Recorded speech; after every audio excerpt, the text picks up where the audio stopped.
Casino Royale by Ian Fleming. Read by Rufus Sewell. The scent and smoke and sweat of a casino are nauseating at 3 a.m.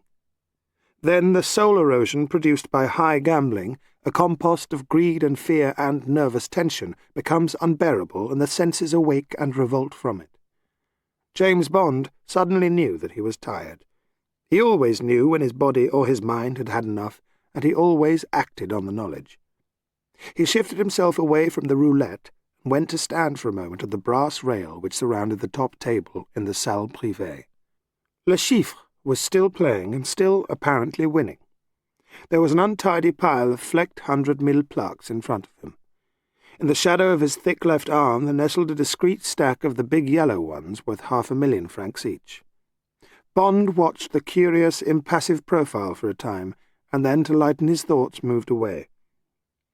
The cassier, who is generally nothing more than a minor bank clerk, sits and dips into his piles of notes and plaques. Bond collected the sheaf of 100,000 and then the sheaves of 10,000 franc notes. With another part of his mind, he had a vision of tomorrow's regular morning meeting of the casino committee. Monsieur Le Chiffre made 2 million. He played his usual game. Miss Fairchild made 1 million in an hour and then left. She plays with coolness. Monsieur le Vicomte de Villeron made 1 million too at roulette. He was lucky.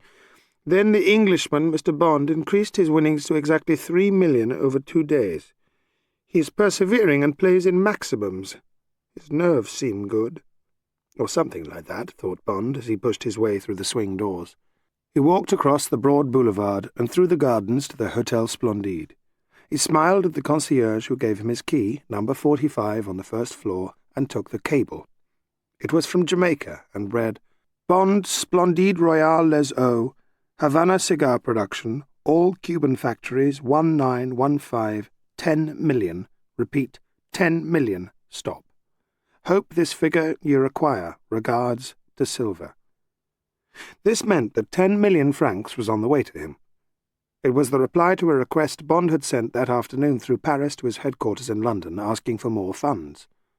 Bond had once worked in Jamaica, and his cover on the Royale assignment was that of a very rich client of Messrs. Caffery, the principal import-and-export firm of Jamaica.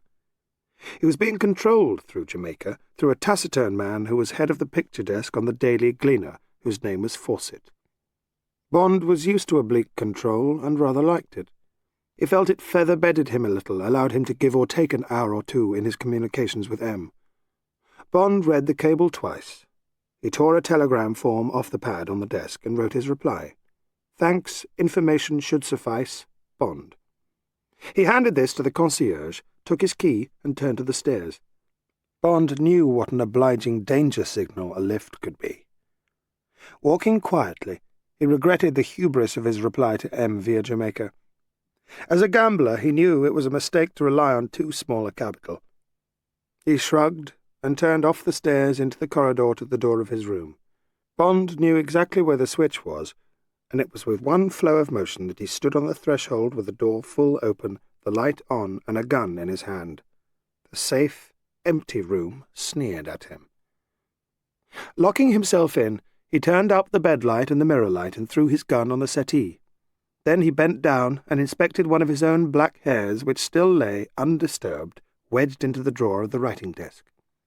Next, he examined a faint trace of talcum powder on the inner rim of the handle of the clothes cupboard. It appeared immaculate. He went into the bathroom, lifted the cover of the lavatory cistern, and verified the level of the water against a small scratch on the copper ballcock. Inspecting these minute burglar alarms did not make him feel foolish or self-conscious. He was a secret agent, and still alive thanks to his exact attention to the detail of his profession. Routine precautions were to him no more unreasonable than they would be to a deep-sea diver or a test pilot. Satisfied that his room had not been searched while he was at the casino, Bond undressed and took a cold shower, then sat down at the writing table with the thick wad of his stake money and the winnings beside him, and entered some figures into a small notebook. His working capital amounted to 23 million francs. For a few moments Bond sat motionless, gazing out of the window across the dark sea. Then he shoved the bundle of banknotes under the pillow of the ornate single bed, cleaned his teeth, turned out the lights, and climbed with relief between the harsh French sheets. His last action was to slip his right hand under the pillow until it rested under the butt of the .38 Colt police positive with the sawn barrel. Then he slept, and with the warmth and humour of his eyes extinguished, his features relapsed into a taciturn mask, ironical, brutal, and cold.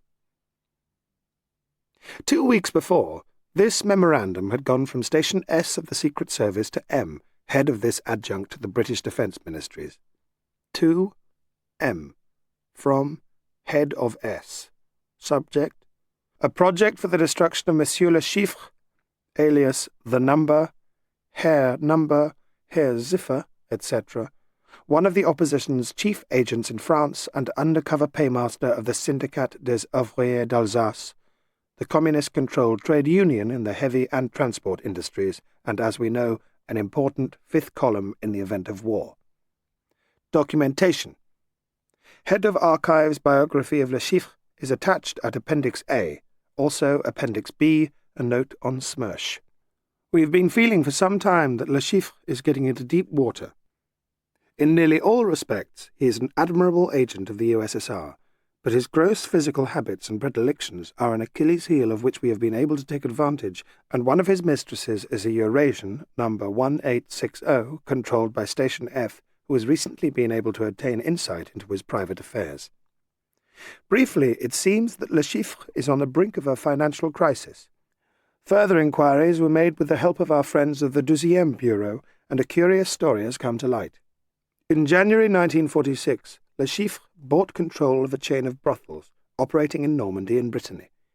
He was foolish enough to employ for this purpose some 50 million francs of the moneys entrusted to him by Leningrad Section 3 for the financing of Soda, the trade union mentioned above.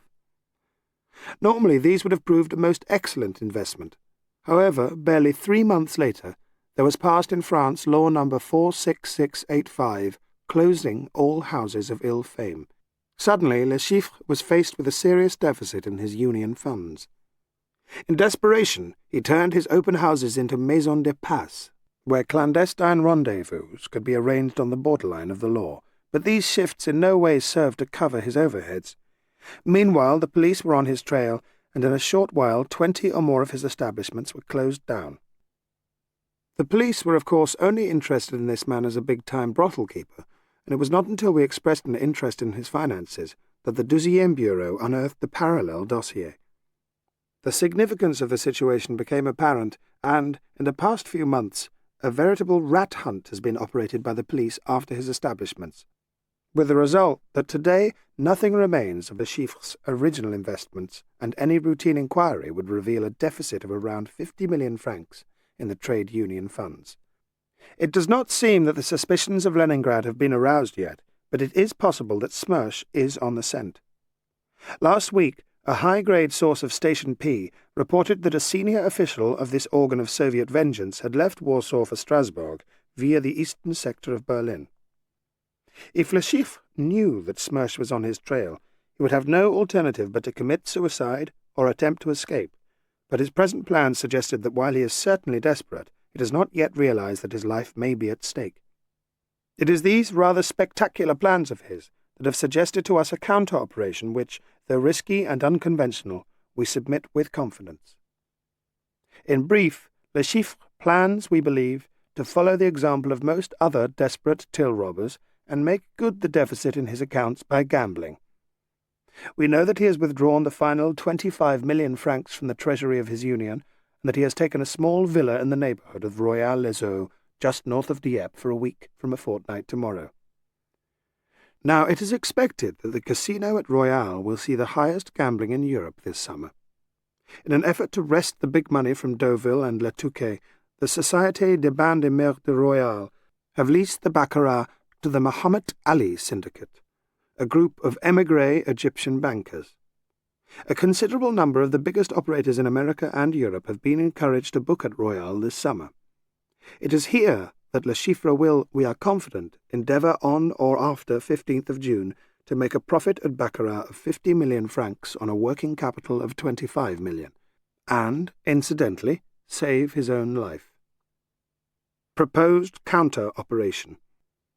It would be greatly in the interests of this country and of NATO that this powerful Soviet agent should be ridiculed and destroyed, that his communist trade union should be bankrupted and brought into disrepute, and that his potential fifth column should lose faith and cohesion. All this would result if Les Chiffres could be defeated at the tables. We therefore recommend that the finest gambler available to the service should be given the necessary funds and endeavour to out-gamble this man. The risks are obvious, and the possible loss to the secret funds is high, but if the decision is unfavourable, the only alternative would be to place our information and our recommendations in the hands of the Deuxième Bureau or the Central Intelligence Agency. Both of these organizations would doubtless be delighted to take over the scheme. Signed, S. Appendix A. Name, Les Chiffres. Aliases, variations on the words cipher or number in different languages. Origin, unknown. First encountered as a displaced person, inmate of Dachau DP camp in the U.S. zone of Germany, June 1945. Apparently suffering from amnesia. Continued to claim loss of memory except associations with Alsace-Lorraine and Strasbourg, whither he was transferred in September 1945. Adopted the name Le Chiffre, quote, since I am only a number on a passport, unquote, no Christian names. Age, about 45. Description: height, 5 feet 8 inches. Weight, 18 stone. Complexion, very pale. Clean-shaven. Hair, red-brown. Eyes, very dark brown with whites showing all round iris. Small, rather feminine mouth. Dresses well and meticulously, generally in dark double-breasted suits. Smokes incessantly caporals. At frequent intervals inhales from Benzedrine inhaler. Bilingual in French and English, smiles infrequently, does not laugh. Habits: mostly expensive but discreet. Large sexual appetites. Flagellant. Expert driver of fast cars. Adept with small arms and other forms of personal combat, including knives. Carries 3 ever-sharp razor blades in hatband, heel of left shoe, and cigarette case. Knowledge of accountancy and mathematics. Fine gambler. Always accompanied by 2 armed guards, 1 French, 1 German. Comment: a formidable and dangerous agent of the USSR, controlled by Leningrad, Section 3 through Paris. Appendix B. Subject: Smersh. Smersh is a conjunction of 2 Russian words Smert Spionem, meaning roughly death to spies. Headquarters: Leningrad, substation at Moscow. Its task is the elimination of all forms of treachery and backsliding within the various branches of the Soviet Secret Service and Secret Police at home and abroad. It is the most powerful and feared organization in the USSR and is popularly believed never to have failed in a mission of vengeance. Only one Smersh operative has come into our hands since the war, Gotchev, alias Garad Jones. He shot Pechora, medical officer at the Yugoslav embassy, in August 1948. During interrogation, he committed suicide by swallowing a coat button of compressed potassium cyanide. He revealed nothing beyond his membership of Smersh, of which he was arrogantly boastful. Conclusion: every effort should be made to improve our knowledge of this very powerful organization and destroy its operatives. Head of S, the section of the Secret Service concerned with the Soviet Union, was so keen on his plan for the destruction of Les Chiffres that he took the memorandum himself and went up to the top floor of the gloomy building overlooking Regent's Park. He walked belligerently up to M's Chief of Staff. "Now look here, Bill, I want to sell something to the Chief. Is this a good moment?" "What do you think, Penny?" The Chief of Staff turned to M's private secretary. Miss Moneypenny would have been desirable, but for eyes which were cool and direct and quizzical. "Should be all right. He won a bit of a victory at the FO this morning. He's not got anyone for the next half an hour." "Well, here's the dope, Bill." He handed over the black folder with the red star which stood for top secret. "And for God's sake, look enthusiastic when you give it to him, and tell him I'll wait here and read a good code book while he's considering it. He may want some more details." "All right, sir." The Chief of Staff crossed his office and went through the double doors leading into M's room. In a moment he came out, and over the entrance a small blue light burned the warning that M was not to be disturbed. Later, a triumphant head of S said to his number 2, "He approves. Says the idea's crazy, but worth trying if the Treasury will play, and he thinks they will. He's longing to get at Le Chiffre. He's got the right man, and he wants to try him out on the job." "Who is it?" asked number 2. "One of the double O's. I guess 007.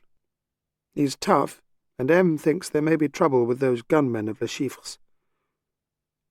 James Bond's interview with M had been short. "What about it, Bond?" Bond looked across the desk into the shrewd, clear eyes. "It's very kind of you, sir.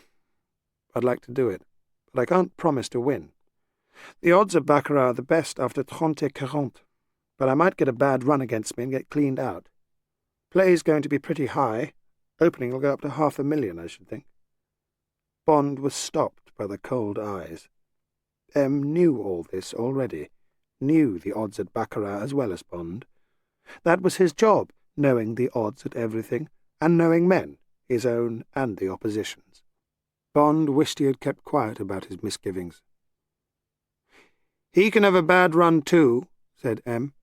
"He'll have plenty of capital, up to 25 million, the same as him. We'll start you on 10 and send you another 10 when you've had a look round. You can make the extra 5 yourself." He smiled. "Go over a few days before the big game starts and get your hand in. I'm going to ask the 12e to stand by, try and persuade them to send Mathis. You seem to get on well with him in that other casino job. And I'm going to tell Washington because of the NATO angle. CIA have got 1 or 2 good men at Fontainebleau. Anything else?" Bond shook his head. "I'd certainly like to have Mathis, sir." "Well, we'll see. And watch out. Sounds an amusing job, but I don't think it's going to be. Best of luck." "Thank you, sir," said Bond, and went to the door. "Just a minute." Bond turned. "I think I'll keep you covered, Bond. 2 heads are better than 1, and you'll need someone to run your communications. They'll get in touch with you at Royale, you needn't worry. It'll be someone good." Bond would have preferred to work alone, but one didn't argue with M. He left, hoping that the man they sent would be neither stupid nor, worse still, ambitious. As, 2 weeks later, James Bond awoke in his room at the Hotel Splendide, some of this history passed through his mind. He had arrived at Royale les Eaux 2 days before. There'd been no flicker of curiosity when he had signed the register James Bond, Port Maria, Jamaica.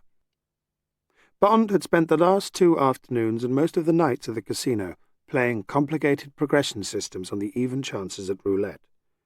In this way he had made some 3 million francs, and had been able to observe Le Chiffre at the tables and to note ruefully that he was a faultless and lucky gambler. Bond liked to make a good breakfast. He sat at the writing table in front of the window and consumed half a pint of iced orange juice, 3 scrambled eggs and bacon, and a double portion of coffee without sugar. He lit his first cigarette, a Balkan and Turkish mixture made for him by Morlands of Grosvenor Street, and watched the small waves lick the long seashore. He was lost in his thoughts when the telephone rang. It was the concierge announcing that a director of Radio Stentor was waiting below with the wireless set he had ordered from Paris. "Of course," said Bond. "Send him up." This was the cover fixed by the 12e Bureau for their liaison man with Bond. When Mathis came in, a respectable businessman carrying a large square parcel, Bond smiled broadly and would have greeted him with warmth if Mathis had not frowned and held up his free hand after carefully closing the door. "Monsieur, here is the set you asked to have on approval. You should be able to get most of the capitals of Europe from Royale." "Sounds all right," said Bond, lifting his eyebrows at this mystery-making. Mathis paid no attention. He placed the set, which he had unwrapped, on the floor beside the unlit panel electric fire below the mantelpiece. "It is just past 11, he said, "and I see that the Compagnon de la Chanson should now be on the medium wave from Rome. Let us see what the reception is like." He winked. Bond noticed that he had turned the volume on to full. Suddenly an appalling roar of static filled the room. Mathis gazed at the set for a few seconds with benevolence, and then turned it off, and his voice was full of dismay. My dear monsieur, forgive me, please. Badly tuned. After a few adjustments, the close harmony of the French came over the air, and Mathis walked up and clapped Bond very hard on the back. Bond smiled. Now, what the hell? My dear friend, Mathis was delighted. You are blown, blown, blown. Up there, he pointed at the ceiling, at this moment, either Monsieur Muntz or his alleged wife, allegedly bedridden with the grippe, is deafened and, I hope, in agony. He grinned at Bond's frown of disbelief. How it has happened, I don't know. They must have been on to you for several days before you arrived. Just here, he pointed a few inches above the panel fire, is suspended a very powerful radio pickup. The wires run up the chimney to behind the Muntz's fire, where there is an amplifier. The Muntzes listen in turn. That is why Madame Muntz has the grippe, and why Monsieur Muntz has to be constantly at her side. Some of this we knew because in France we are very clever. The rest we confirmed by unscrewing your electric fire a few hours before you got here. Suspiciously, Bond walked over and examined the screws which secured the panel to the wall. Their grooves showed minute scratches. Mathis sat down on the bed. Now to business, before our good compagnon run out of breath. First of all, you will be pleased with your number 2. She is very beautiful. Bond frowned. Satisfied with Bond's reaction, Mathis continued. She has black hair, blue eyes, and splendid protuberances, back and front, he added. And she is a wireless expert which, though sexually less interesting, makes her a perfect employee of Radio Stentor and assistant to myself. He grinned. We are both staying in the hotel, and my assistant will thus be on hand in case your new radio breaks down, day or night, he added with an exaggerated wink. Bond was not amused. What the hell do they want to send me a woman for? They think this is a bloody picnic? Mathis interrupted. Calm yourself, my dear James. She is as serious as you could wish, and as cold as an icicle. She speaks French like a native, and knows her job backwards. I have arranged for her to team up with you quite smoothly. What is more natural than that you should pick up a pretty girl here? Bond grunted. Any other surprises? Nothing very much. Le Chiffre is installed in his villa about 10 miles down the coast road. He has his 2 guards with him. They look pretty capable fellows. One of them has been seen visiting a little pension in the town where 3 mysterious and rather subhuman characters checked in 2 days ago. Bulgarians. The Russians use them for simple killings or as fall guys for more complicated ones. Thanks very much. Which is mine to be? Asked Bond. Anything else? No. Come to the bar of the Hermitage before lunch. I'll fix the introduction. Ask her to dinner this evening. Then it will be natural for her to come into the casino with you. Oh, and there's an American called Leiter here. Felix Leiter. He's the CIA chap. He looks okay. May come in useful. A torrent of Italian burst from the wireless set. Mathis switched it off, and they exchanged some phrases about the set and how Bond should pay for it. Then, with effusive farewells, Mathis bowed himself out. Bond sat at the window and gathered his thoughts. Nothing that Mathis had told him was reassuring. He was completely blown, and an attempt might be made to put him away before he had had a chance to pit himself against Le Chiffre at the tables. And then there was this pest of a girl. He sighed. Women were for recreation. On a job they got in the way. Bitch, said Bond. And then, remembering the Muntzes, he said bitch again, more loudly, and walked out of the room. It was 12 o'clock when Bond left the Splendide. There was a strong scent of pine and mimosa in the air, and the freshly watered gardens of the casino opposite, interspersed with neat gravel paths, lent the scene a pretty formalism more appropriate to a ballet than to a melodrama. Against the background of this sparkling stage, Bond stood in the sunshine and felt his mission to be incongruous and his dark profession an affront to his fellow actors. He shrugged away the momentary feeling of unease and walked round the back of his hotel to the garage. Before his rendezvous at the Hermitage, he decided to take his car down the coast road and have a quick look at Le Chiffre's villa. Bond's car was his only personal hobby. One of the last of the 4.5-litre Bentleys. Bond drove it hard with an almost sensual pleasure. He eased the car out of the garage, and soon the loitering drumbeat of the 2-inch exhaust was echoing down the tree-lined boulevard and off through the sand dunes to the south. An hour later, Bond walked into the Hermitage bar and chose a table near one of the broad windows. The room was sumptuous with those over-masculine trappings which spell luxury in France. Everything was brass-studded leather and polished mahogany. Bond ordered an Americano. His eye was caught by the tall figure of Mathis on the pavement outside, his face turned in animation to a dark-haired girl in grey. Bond waited for them to come into the bar, but for appearance's sake continued to stare out of the window at the passers-by. "But surely it is Monsieur Bond!" Mathis's voice was full of surprised delight. Bond, appropriately flustered, rose to his feet. "Can it be that you are alone? May I present my colleague, Mademoiselle Lind? My dear, this is the gentleman from Jamaica with whom I had the pleasure of doing business this morning." Bond inclined himself with a reserved friendliness. "Would you both care to join me?" He pulled out a chair and insisted on ordering the drinks, a Finelot for Mathis and a Bacardi for the girl. She accepted one of Bond's cigarettes and smoked it appreciatively and without affectation. Bond felt her presence strongly. While he and Mathis talked, he turned from time to time towards her, adding up the impressions recorded by each glance. Her hair was very black, and she wore it cut square, framing her face to below the clear line of her jaw. Her eyes were wide apart and deep blue, and they gazed candidly back at Bond with a touch of ironical disinterest which, to his annoyance, he found he would like to shatter roughly. Her skin bore no trace of makeup except in her mouth, which was wide and sensual. Her dress was of grey soie sauvage, lasciviously tight across her breasts. Her shoes were of plain black leather. Bond was excited by her beauty and intrigued by her composure. The prospect of working with her stimulated him. At the same time, he felt a disquiet. On an impulse, he touched wood. Mathis had noticed Bond's preoccupation. After a time he rose. "Forgive me," he said to the girl, "while I telephone to the Dubernes. I must arrange my rendezvous for dinner tonight. Are you sure you won't mind being left to your own devices?" She shook her head. Bond took the cue. "Well, if you're going to be alone tonight, would you care to have dinner with me?" She smiled with the first hint of conspiracy she had shown. "I would like to very much.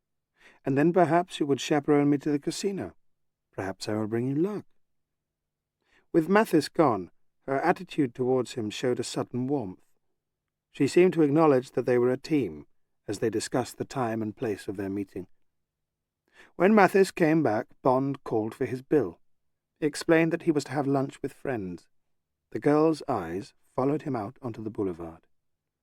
Mathis moved his chair close to hers and said softly, "I can already feel the ice floes on the two rivers breaking up. I don't think Bond has ever been melted. It will be a new experience for him. And for you." She did not answer him directly. "He is very good-looking. But there is something cold and ruthless in his—" The sentence was never finished. Suddenly, a few feet away, the entire plate-glass window shivered into confetti. The blast of a terrific explosion hit them so that they were rocked back in their chairs. There was an instant of silence. Then there were screams and a stampede for the door. "Stay there," said Mathis. He kicked back his chair and hurtled through the empty window frame. When Bond left the bar, he walked purposefully along the pavement flanking the tree-lined boulevard towards his hotel. By now the sun was very hot. There were few people abroad, and the two men standing under a tree on the opposite side of the boulevard looked out of place. Bond noticed them when he was still 100 yards away. There was something disquieting about their appearance.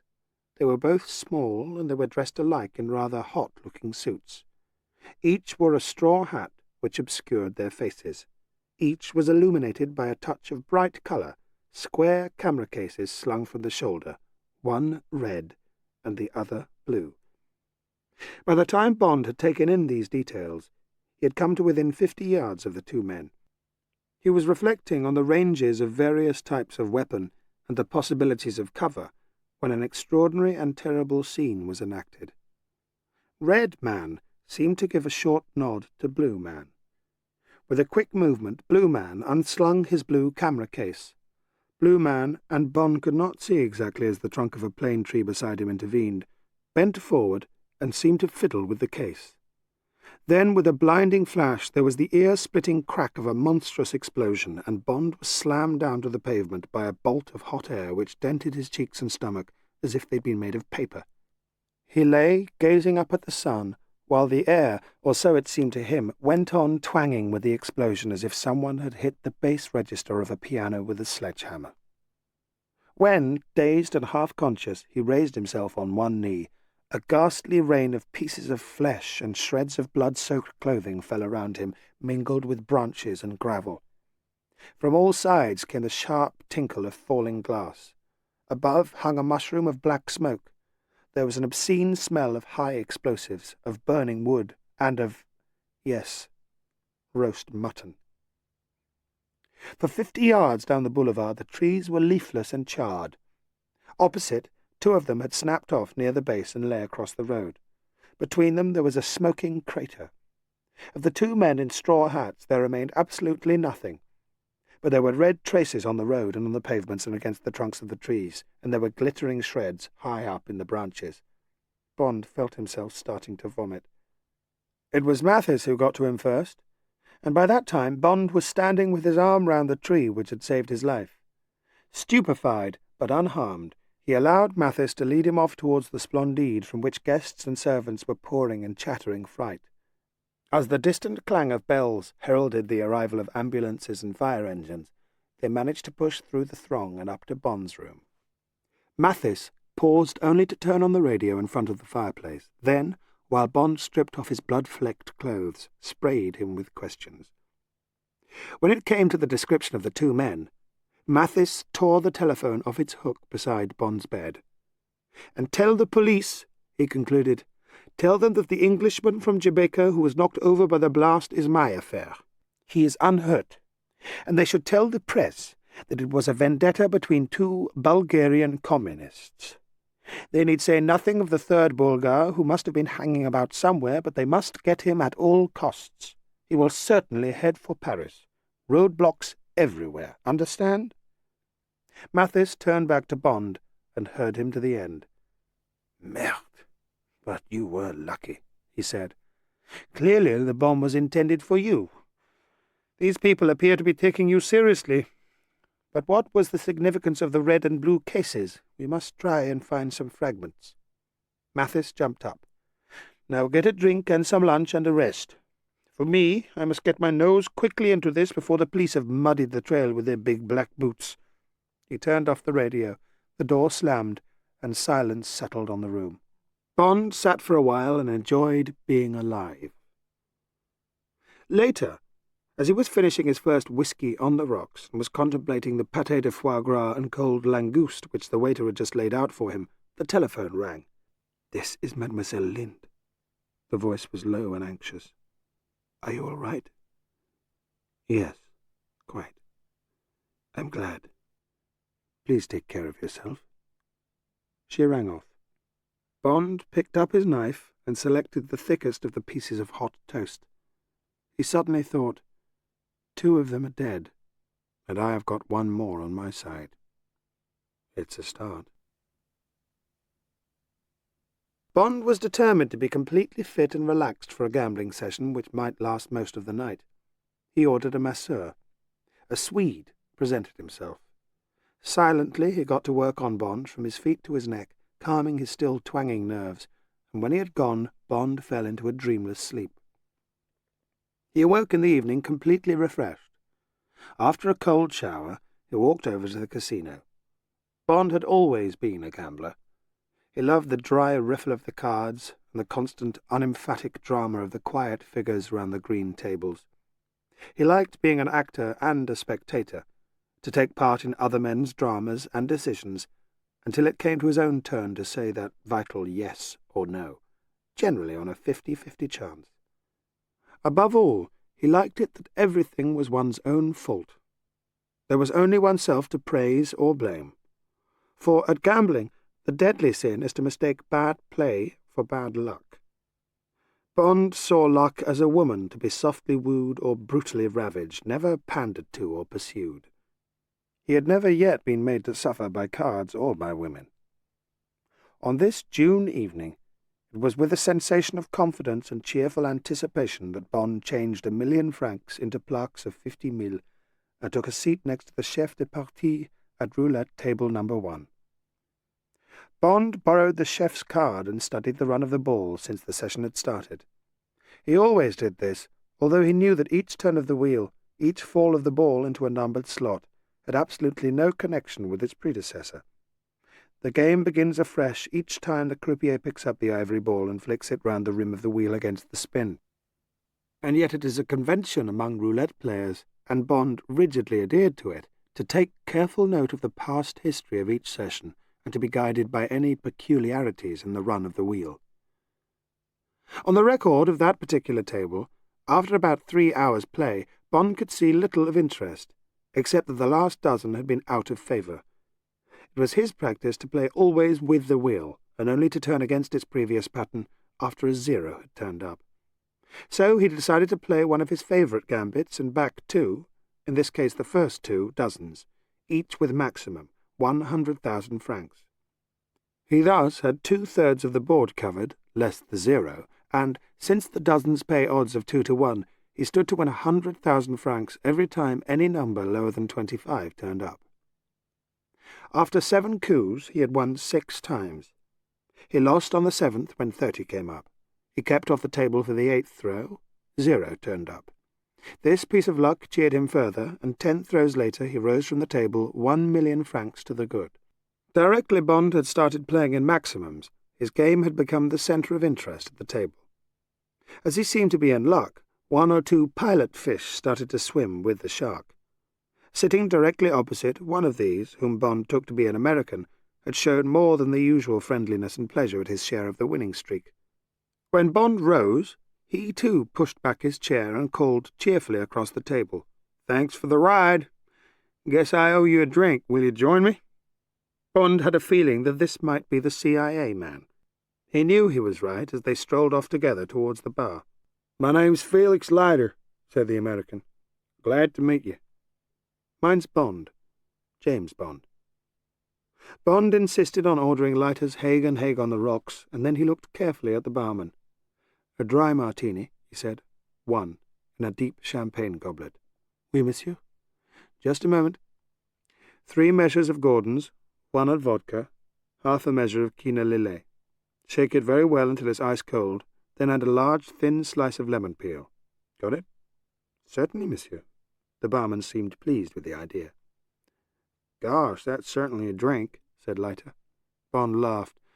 "When I'm concentrating, I never have more than 1 drink before dinner. But I do like that one to be large and very strong and very cold and very well made. This drink's my own invention. I'm going to patent it when I can think of a good name." He watched carefully as the deep glass became frosted with the pale golden drink, slightly aerated by the bruising of the shaker. He reached for it and took a long sip. "Excellent," he said to the barman. As they carried their glasses to a corner of the room, Leiter lowered his voice. "You better call it the Molotov cocktail after the one you tasted this afternoon." Bond laughed. "I see that the spot marked X has been roped off. I hope it hasn't frightened away any of the big money. People are accepting the communist story, or else they think it was a burst gas main. All the burnt trees are coming down tonight, and if they work things here like they do at Monte Carlo, there won't be a trace of the mess left in the morning." Bond said, "The opposition has got me, and probably you and Mathis too, all weighed up, and it seems no holds are going to be barred. I'm glad Le Chiffre seems as desperate as we thought he was. I'm afraid I haven't got anything very specific for you to do, but I'd be grateful if you'd stick around the casino this evening. I've got an assistant, a Miss Lind, and I'd like to hand her over to you when I start playing." He smiled at Leiter. "And you might mark his 2 gunmen. I can't imagine he'll try a roughhouse, but you never know." "I may be able to help," said Leiter.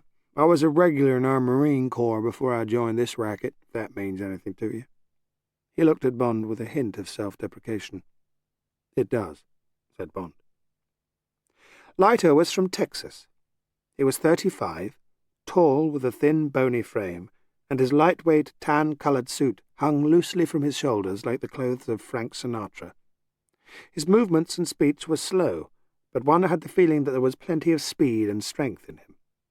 As he sat hunched over the table, he seemed to have some of the jackknife quality of a falcon. There was this impression in the sharpness of his chin and cheekbones and the wide, wry mouth. His grey eyes had a slant, which was increased by his habit of screwing them up against the smoke of the Chesterfields, which he tapped out of the pack in a chain. A mop of straw-coloured hair lent his face a boyish look, which closer examination contradicted. By the time Leiter had swallowed another whisky and Bond had told him about the Muntzes and his short reconnaissance trip down the coast that morning, it was 7:30, and they decided to stroll over to their hotel together. Before leaving the casino, Bond deposited his total capital of 24 million at the caisse. As they walked across to the Splendide, they saw that a team of workmen was already busy at the scene of the explosion.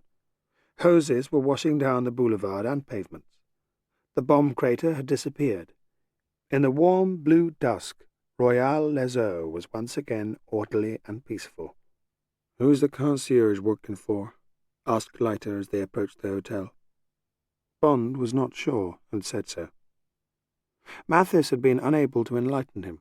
"Unless you have bought him yourself," he had said, "you must assume that he has been bought by the other side." Bond remembered Mathis's pronouncement when the concierge hurried up to inquire whether he had recovered from his most unfortunate experience of the afternoon. Bond thought it well to say that he still felt a little shaky. He hoped that if the intelligence were relayed, Le Chiffre would start playing that evening with a basic misinterpretation of his adversary's strength. The concierge proffered glycerin hopes for Bond's recovery.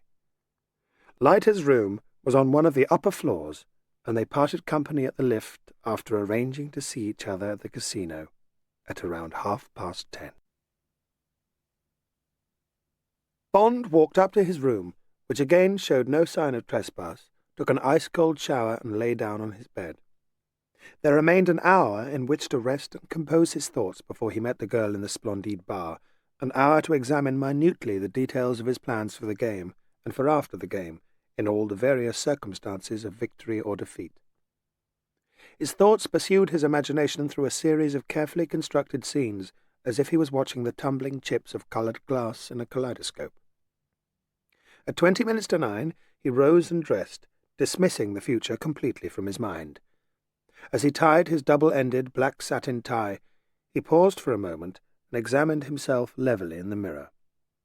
His grey-blue eyes looked calmly back, with a hint of ironical inquiry, and the short lock of black hair, which would never stay in place, slowly subsided to form a thick comma above his right eyebrow.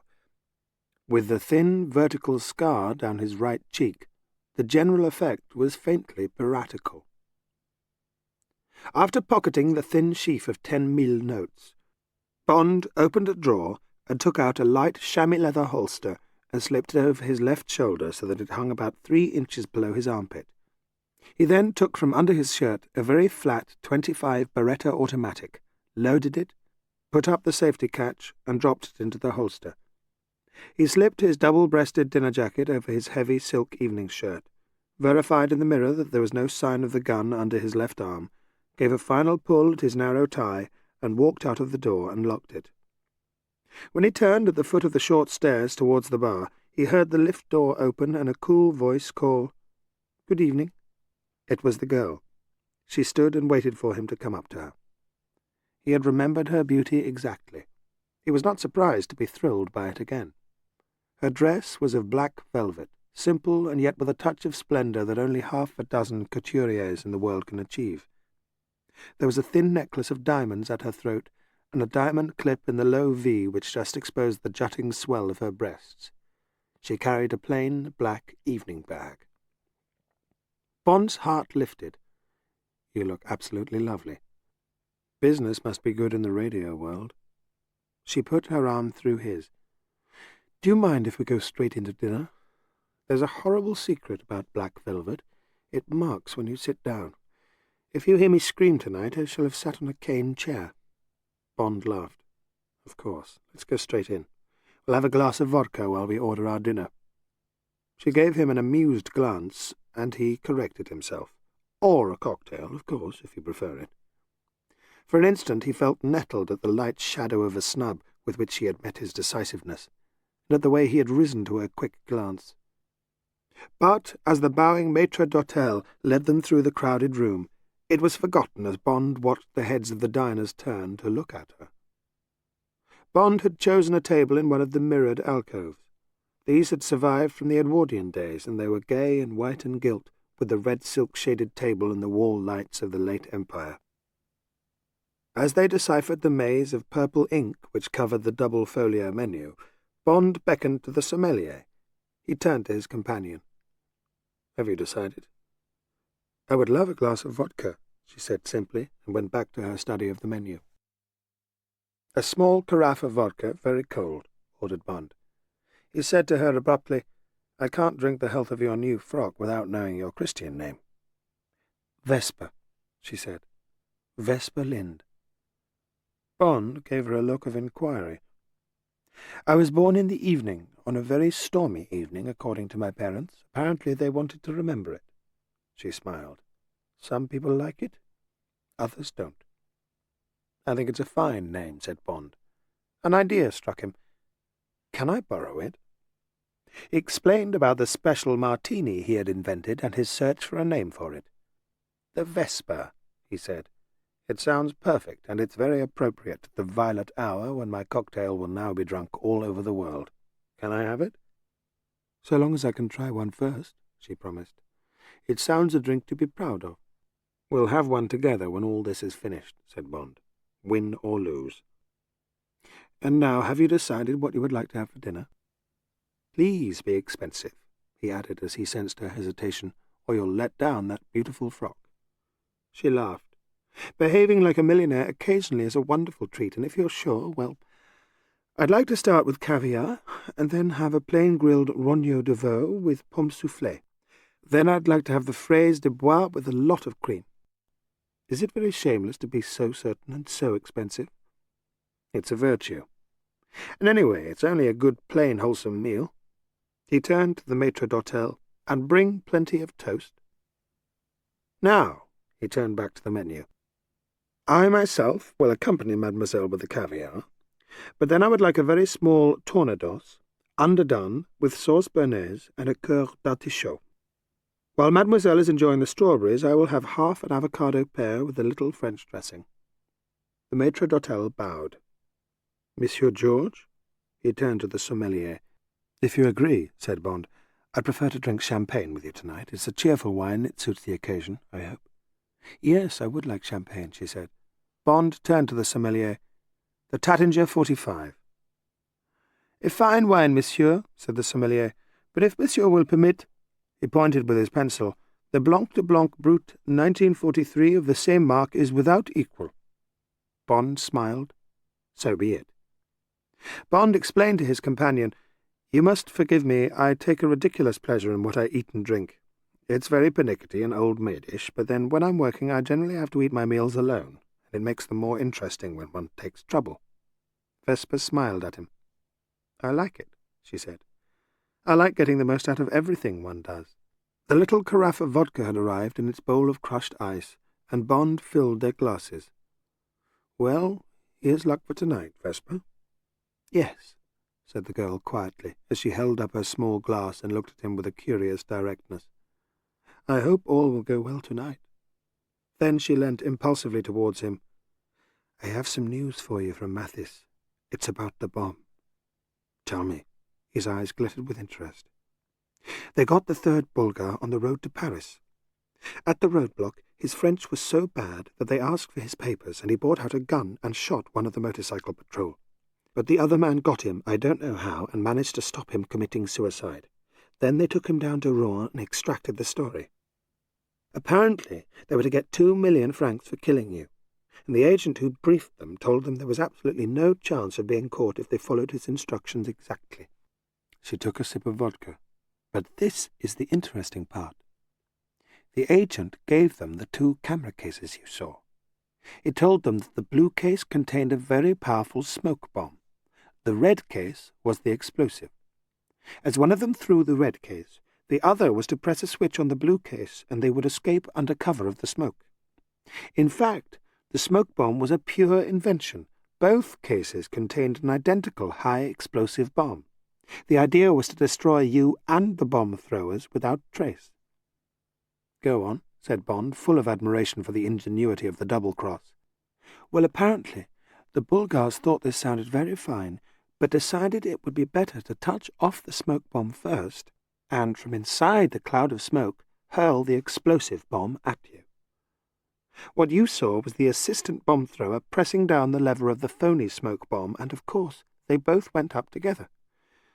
But there's nothing to link all this with Le Chiffre, and Le Chiffre's name meant absolutely nothing to the one who survived."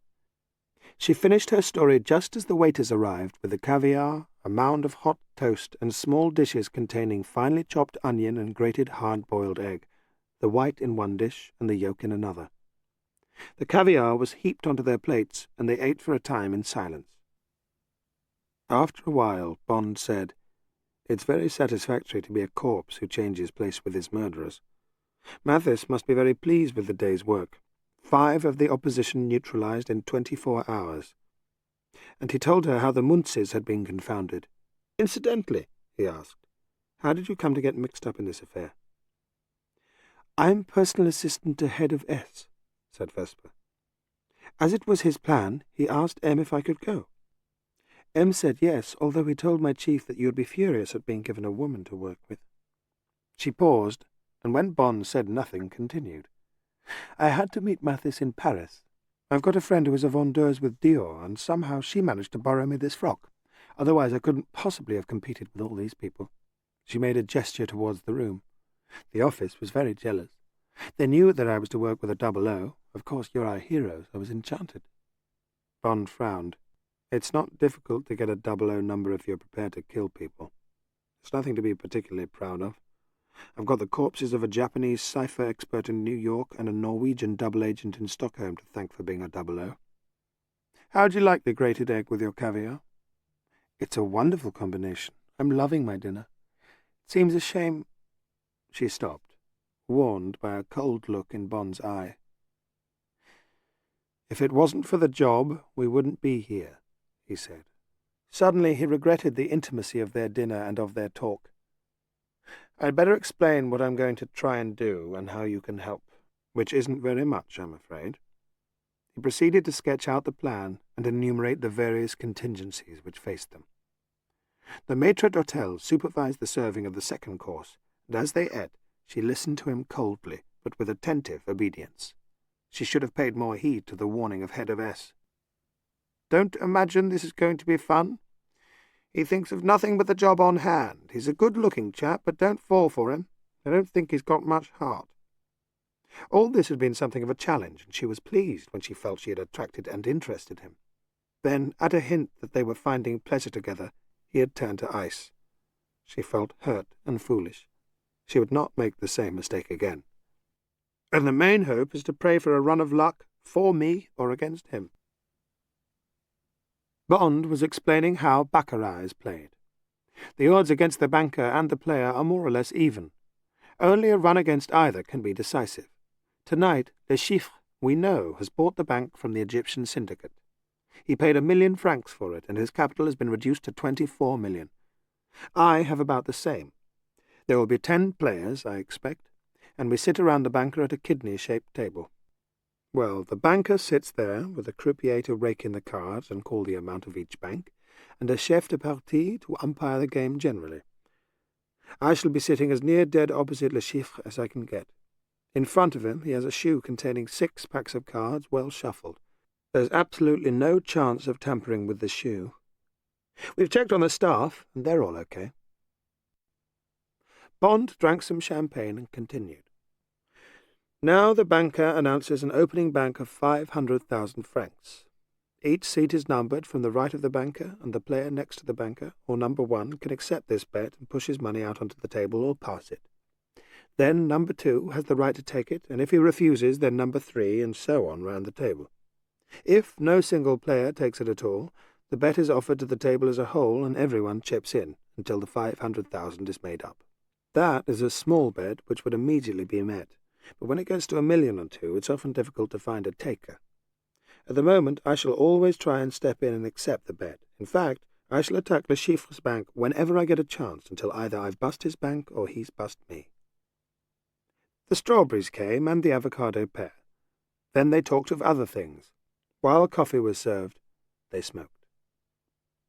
Finally, Bond said, "The object is to get cards from the banker which add up more closely to a count of 21 than his do. I get 2 cards, and the banker gets 2, and unless anyone wins outright, either or both of us can get 1 more card. The object is to hold 2 or 3 cards which together count 9 points. Court cards and 10s count nothing, aces 1 each. Any other card is face value. It is only the last figure of your count that signifies, so 9 plus 7 equals 6, not 16. The winner is the one whose count is nearest to 9. Vesper listened attentively, but she also watched the look of abstract passion on Bond's face. "Now," Bond continued, "when the banker deals me my 2 cards, if they add up to an 8 or 9, they're a natural, and I turn them up and I win. Unless he has an equal or better natural. If I haven't got a natural, I can stand on a 7 or a 6, perhaps ask for a card, or perhaps not, on a 5, and certainly ask for a card if my count is lower than 5. 5 is the turning point of the game.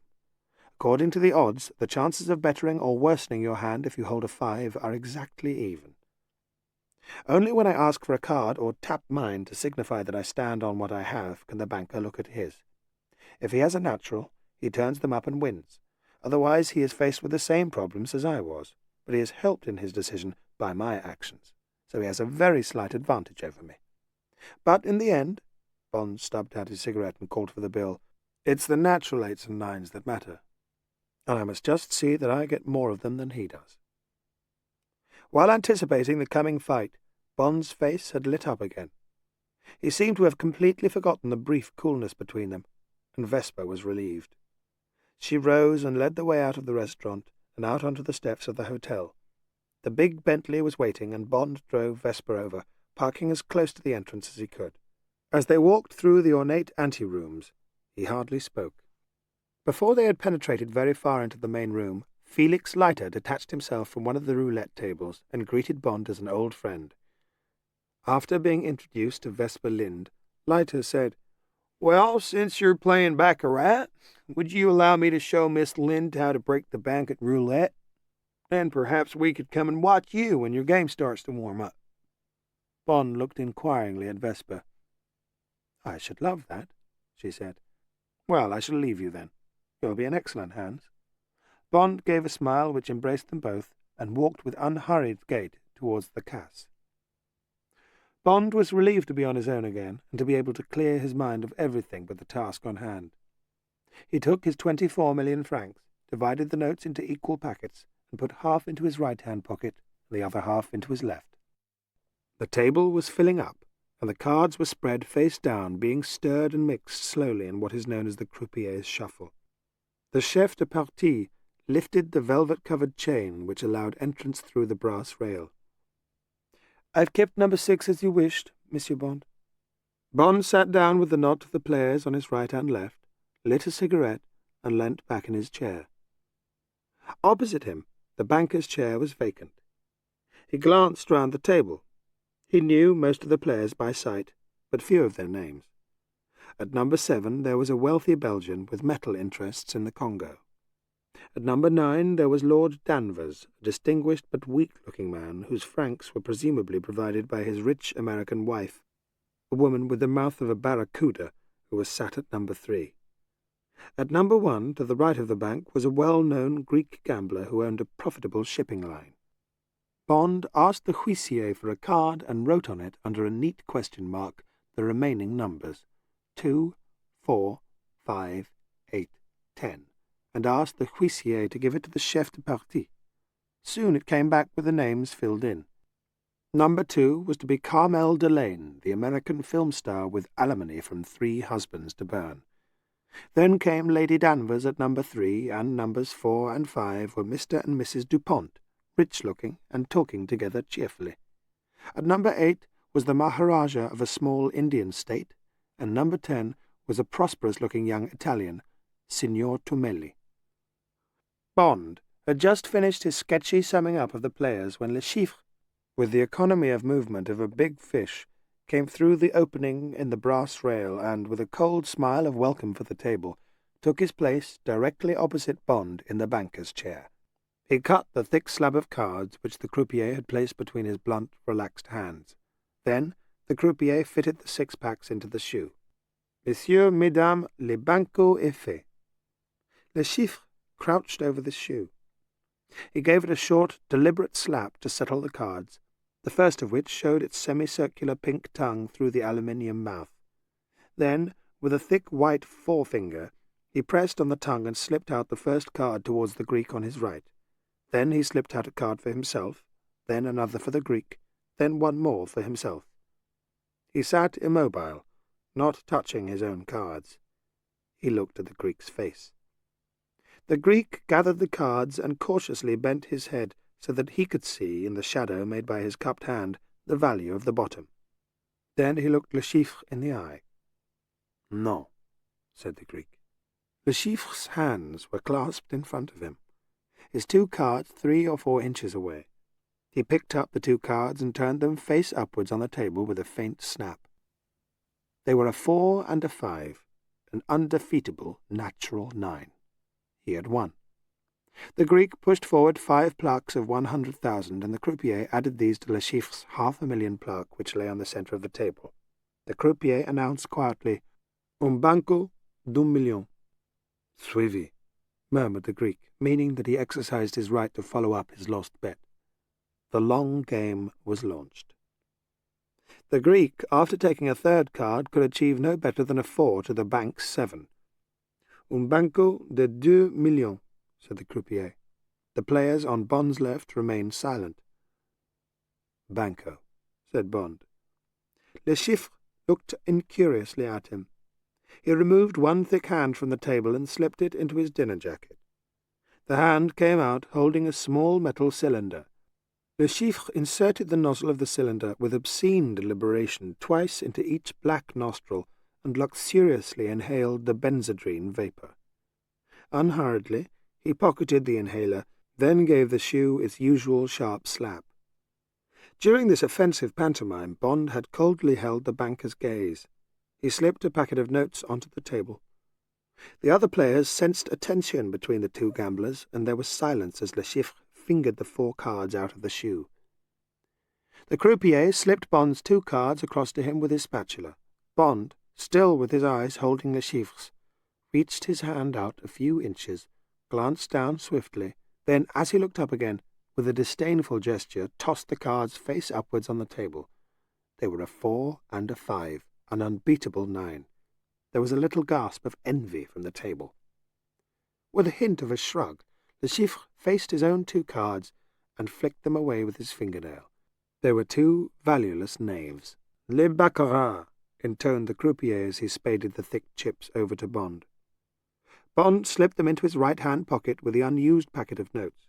His face showed no emotion, but he was pleased with the success of his first coup. As the game went on, Bond looked over the spectators leaning on the high brass rail. He soon saw Le Chiffre's 2 gunmen.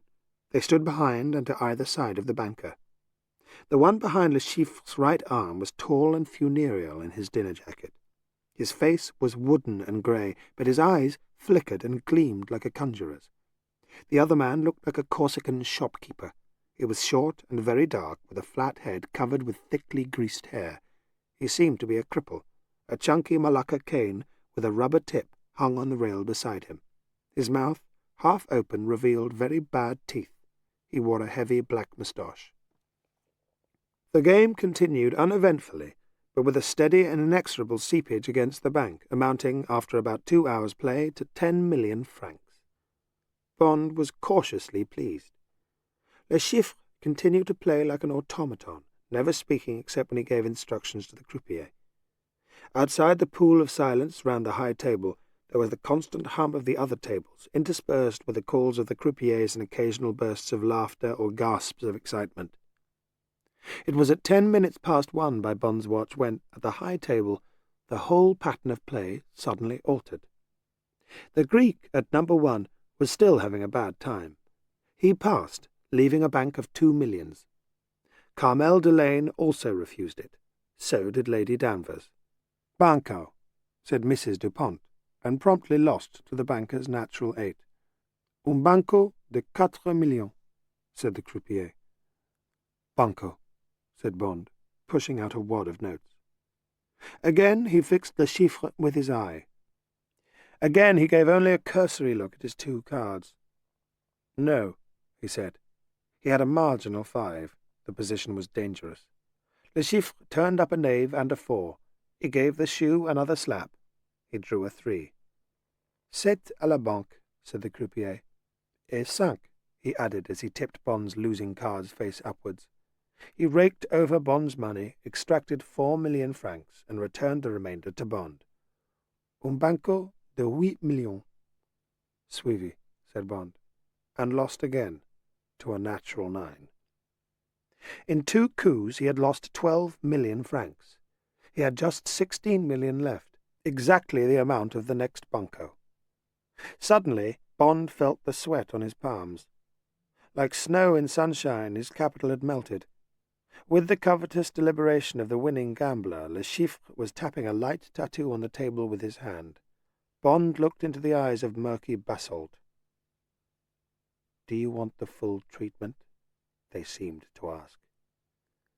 "Suivi," said Bond softly. He took some notes and plaques out of his right pocket and the entire stack of notes out of his left, and pushed them forward. There was no hint in his movements that this would be his last stake. His mouth felt as dry as flock wallpaper. He looked up and saw Vesper and Felix Leiter standing where the gunman with the stick had stood. Leiter looked faintly worried, but Vesper smiled encouragement at him. He heard a faint rattle on the rail behind him and turned his head. The battery of bad teeth under the black moustache gaped vacantly back at him. 2 cards came slithering towards him over the green baize. The light from the satin-lined shades, which had seemed so welcoming, now seemed to take the colour out of his hand as he glanced at the cards. It was nearly as bad as it could have been. The King of Hearts and an ace, the Ace of Spades. It squinted up at him like a black widow spider. A card. He kept all emotion out of his voice. Le Chiffre faced his own 2 cards. He had a queen and a black 5. He pressed out another card with a wide forefinger. The table was absolutely silent. The croupier lifted it with his spatula and slipped it over to Bond. It was a good card, the 5 of hearts, but to Bond it was a fingerprint in dried blood. He now had a count of 6 and Le Chiffre a count of 5, but the banker must draw another card and try and improve with a 1, 2, 3, or 4. Drawing any other card, he would be defeated. The odds were on Bond's side, but now it was Le Chiffre who looked across into Bond's eyes and hardly glanced at the card as he flicked it face upwards on the table. It was, unnecessarily, the best, a 4, giving the bank a count of 9. He had won, almost slowing up. Bond was beaten and cleaned out. Bond sat frozen with defeat. He took out a cigarette, lit it, took a deep lungful of smoke, and expelled it between his teeth with a faint hiss. What now? Back to the hotel and bed, avoiding the commiserating eyes of Mathis and Leiter and Vesper. Back to the telephone call to London, and then tomorrow the plane home, and M's cold face across the table, his forced sympathy, his better luck next time, and of course there couldn't be one. He looked round the table and up at the spectators. Leiter had vanished, not wishing to look Bond in the eye, he supposed. Yet Vesper looked curiously unmoved. She gave him a smile of encouragement. The huissier was coming towards Bond. He bent over him, placed a squat envelope beside Bond on the table. Bond's heart thumped.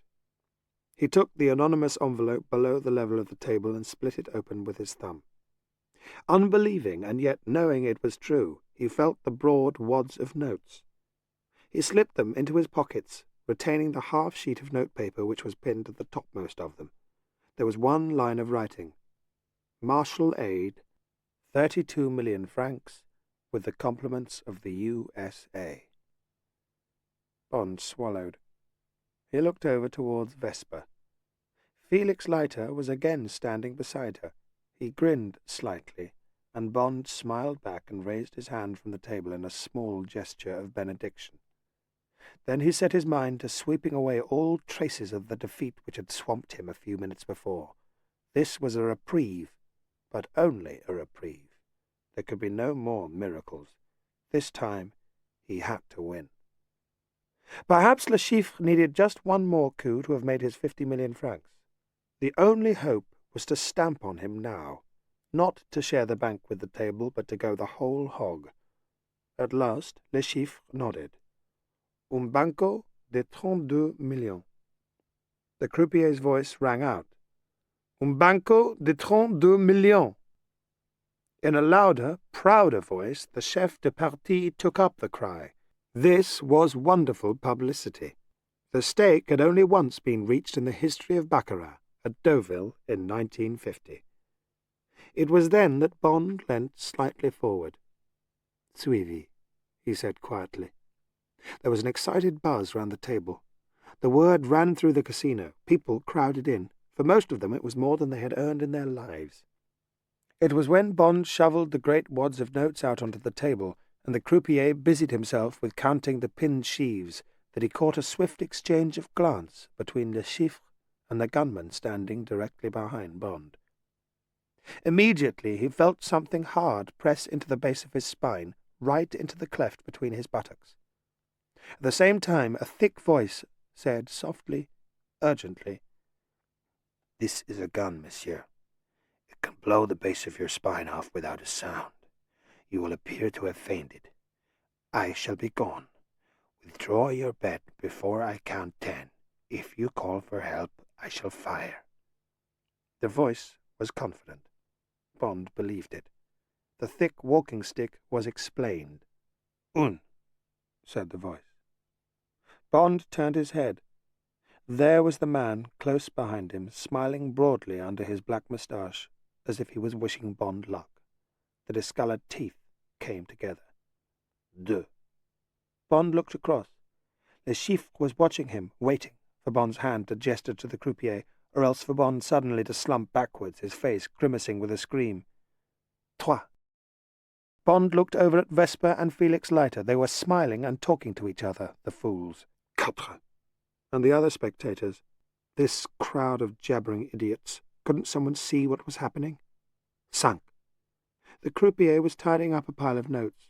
The chef de partie bowed smilingly towards Bond. Directly the stake was in order, he would announce "Le jeu est fait," and the gun would fire whether the gunman had reached 10 or not. Six. Bond decided. It was a chance. He gripped the table, edged his buttocks right back, feeling the sharp gun sight grind into his coccyx. Sept. The chef de partie turned to Le Chiffre, waiting for the banker's nod that he was ready to play. Suddenly Bond heaved backwards with all his strength. His momentum tipped the crossbar of the chair back down so quickly that it cracked across the Malacca tube and wrenched it from the gunman's hand before he could pull the trigger. Bond went head over heels, his legs in the air. The back of the chair splintered with a sharp crack. There were cries of dismay. The spectators cringed away, and then hands helped him to his feet and brushed him down. Bond held on to the brass rail. He looked confused and embarrassed. "A momentary faintness," he said. "The excitement, the heat." There were expressions of sympathy. Naturally, with this tremendous game. Should a doctor be fetched? Bond shook his head. He was perfectly all right now. His excuses to the table, to the banker also. A new chair was brought. He looked across at Le Chiffre. Through his relief at being alive, he felt a moment of triumph at what he saw, some fear in the fat, pale face. Bond turned to examine the crowd behind him. There was no trace of the gunman, but the huissier was looking for someone to claim the Malacca stick. Bond beckoned to him.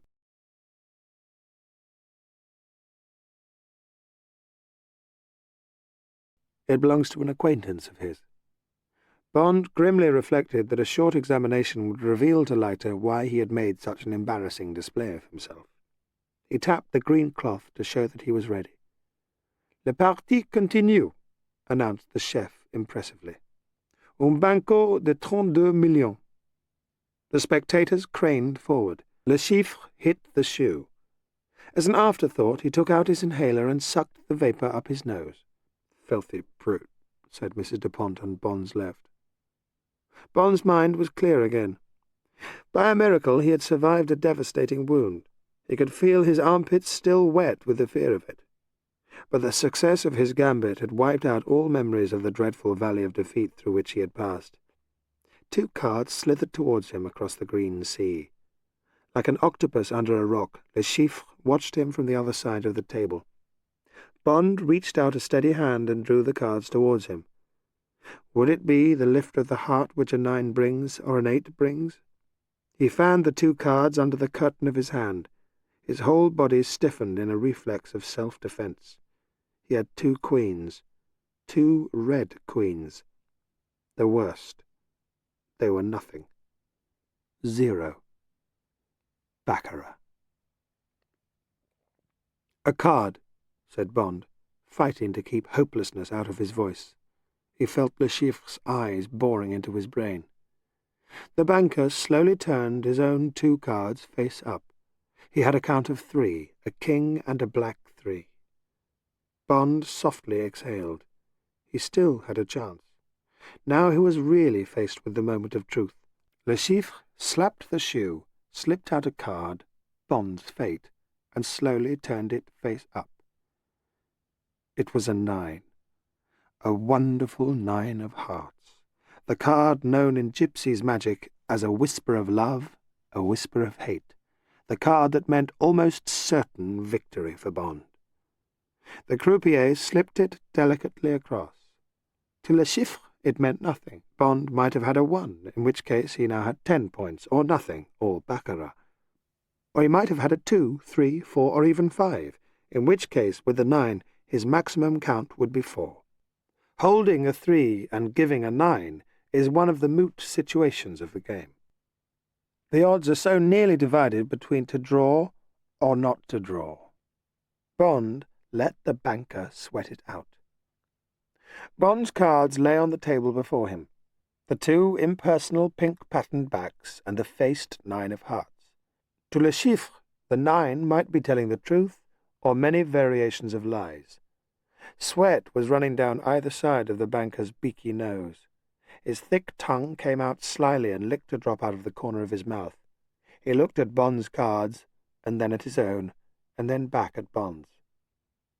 Then his whole body shrugged, and he slipped out a card from the lisping shoe. He faced it. The table craned. It was a 5. "Oui, à la banque," said the croupier. As Bond sat silent, Le Chiffre suddenly grinned wolfishly. He must have won. The croupier's spatula reached almost apologetically across. There was not a man at the table who did not believe Bond was defeated. The spatula flicked the 2 pink cards over on their backs. The gay red queens smiled up at the lights. "Elle est neuf!"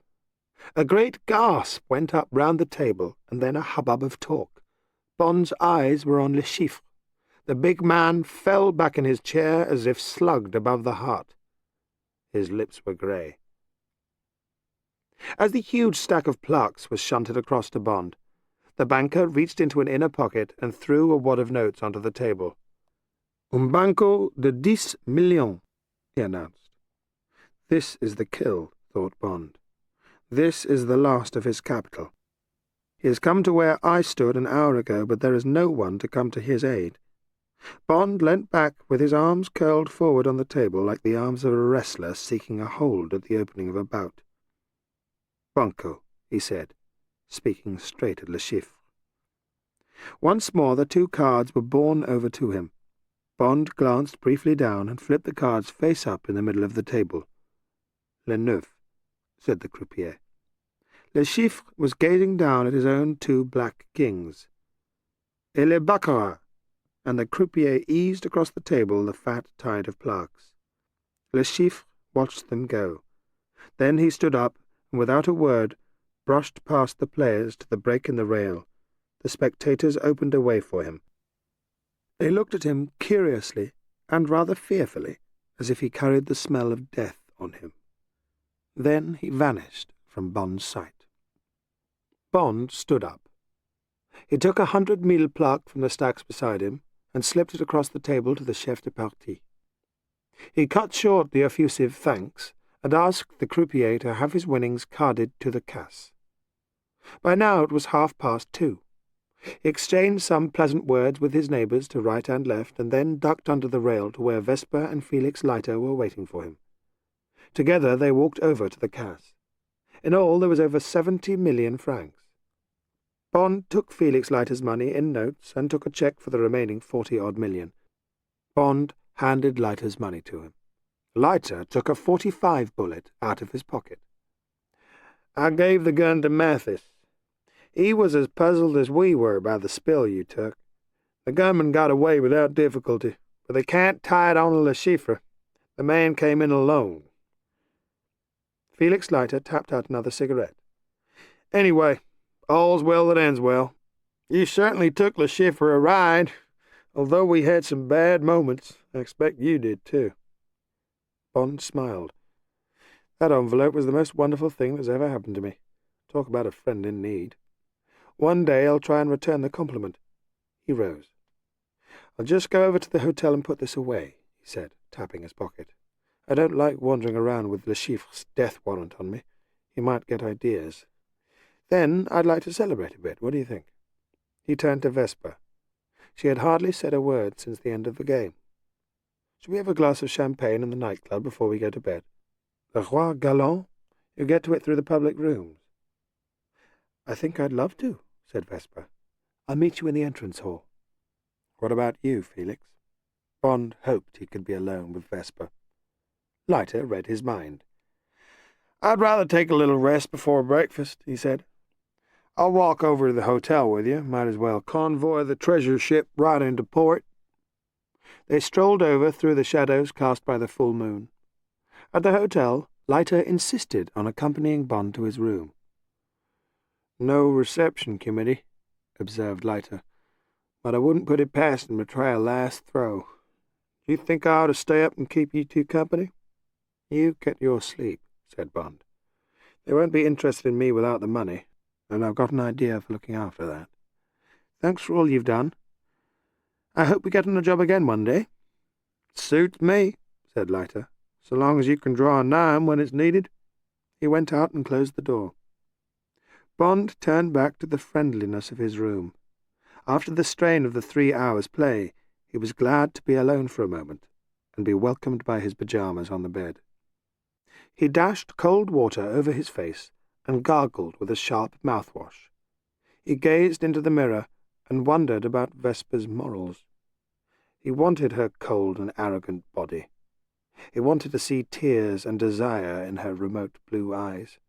Bond's face in the mirror looked back at him with hunger. He turned away and took out of his pocket the cheque for 40 million francs.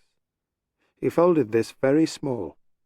Then he opened the door and, with his ears cocked for footsteps, he set to work with a small screwdriver. 5 minutes later, he gave a last-minute survey to his handiwork, closed and locked the door, and went off down the corridor, across the hall, and out into the moonlight.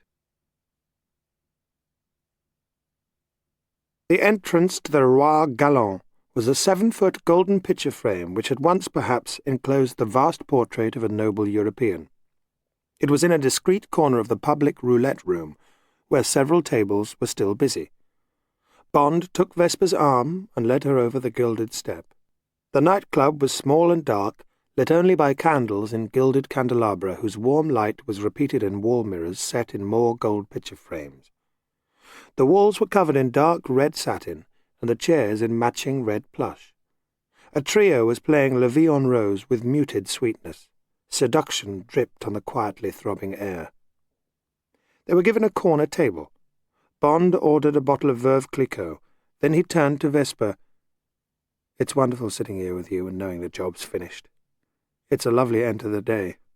The prize-giving." He expected her to smile. She said, "Yes, isn't it?" She seemed to be listening to the music. One elbow rested on the table, her hand supported her chin, but on the back of her hand and not on the palm, and Bond noticed that her knuckles showed white. Bond wanted to draw her into his own feeling of warmth and sensuality, but he accepted her reserve. He thought it came from a desire to protect herself from him, or her reaction to his coolness to her earlier in the evening. He talked a little about the happenings of the day and about the possible consequences for Le Chiffre. She answered perfunctorily. She said that, of course, they had picked out the two gunmen, but had thought nothing of it when the man with the stick had gone to stand behind Bond's chair. Directly Bond and Leiter had left to walk over to the hotel, she had telephoned Paris and told M's representative of the result of the game. She had been told to do this, whatever the result. This was all she said. She sipped at her champagne and rarely glanced at Bond. She didn't smile. Bond felt frustrated. He drank a lot of champagne and ordered another bottle.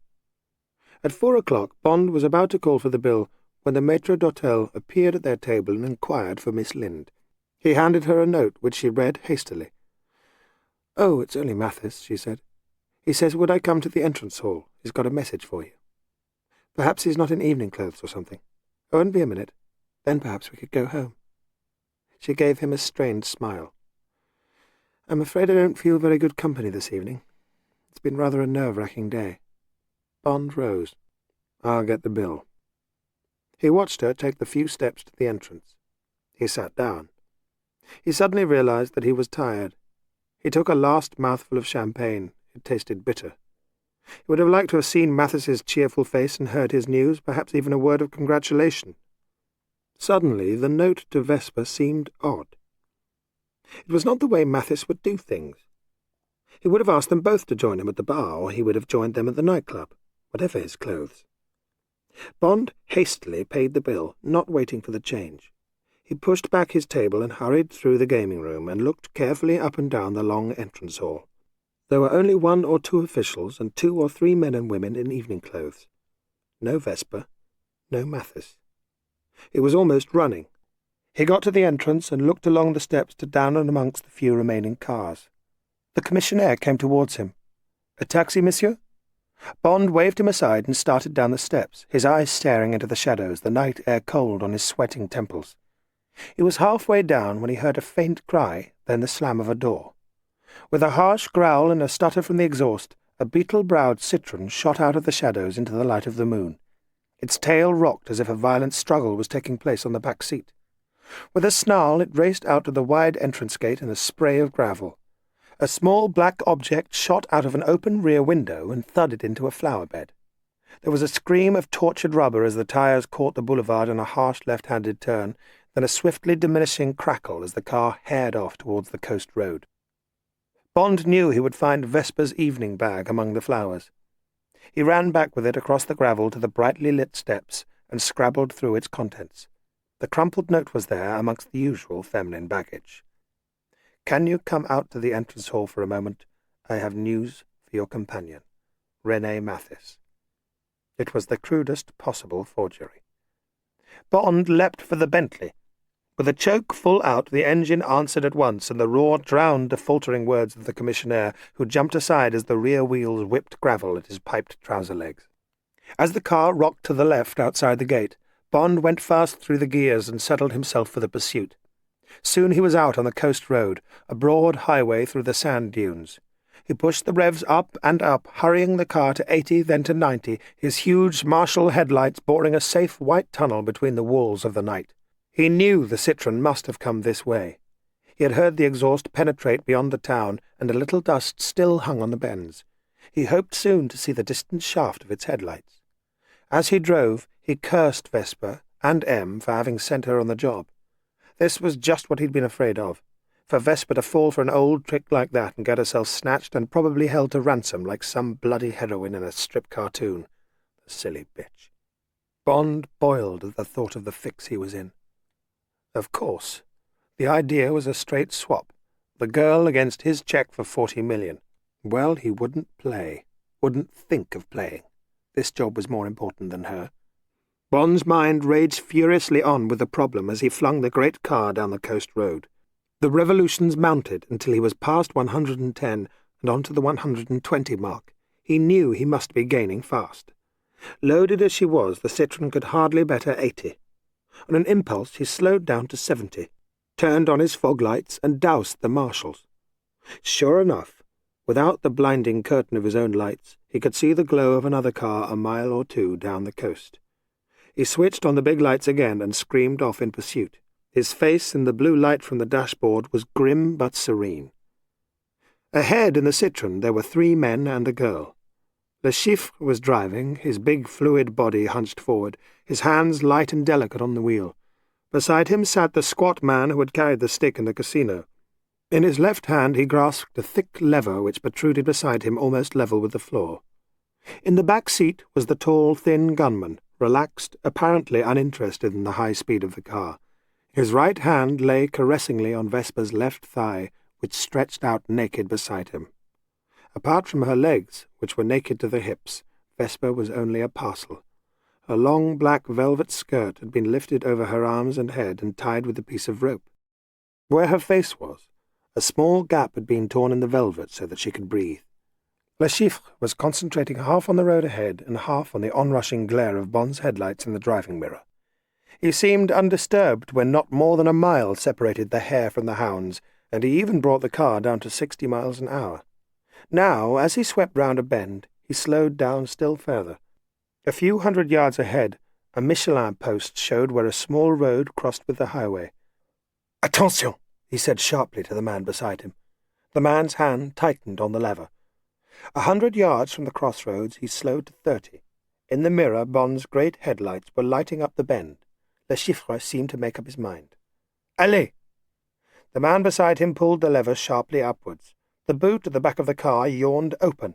There was a tinkling clatter on the road, and then a rhythmic jangling as if the car was towing lengths of chain. "Coupé!"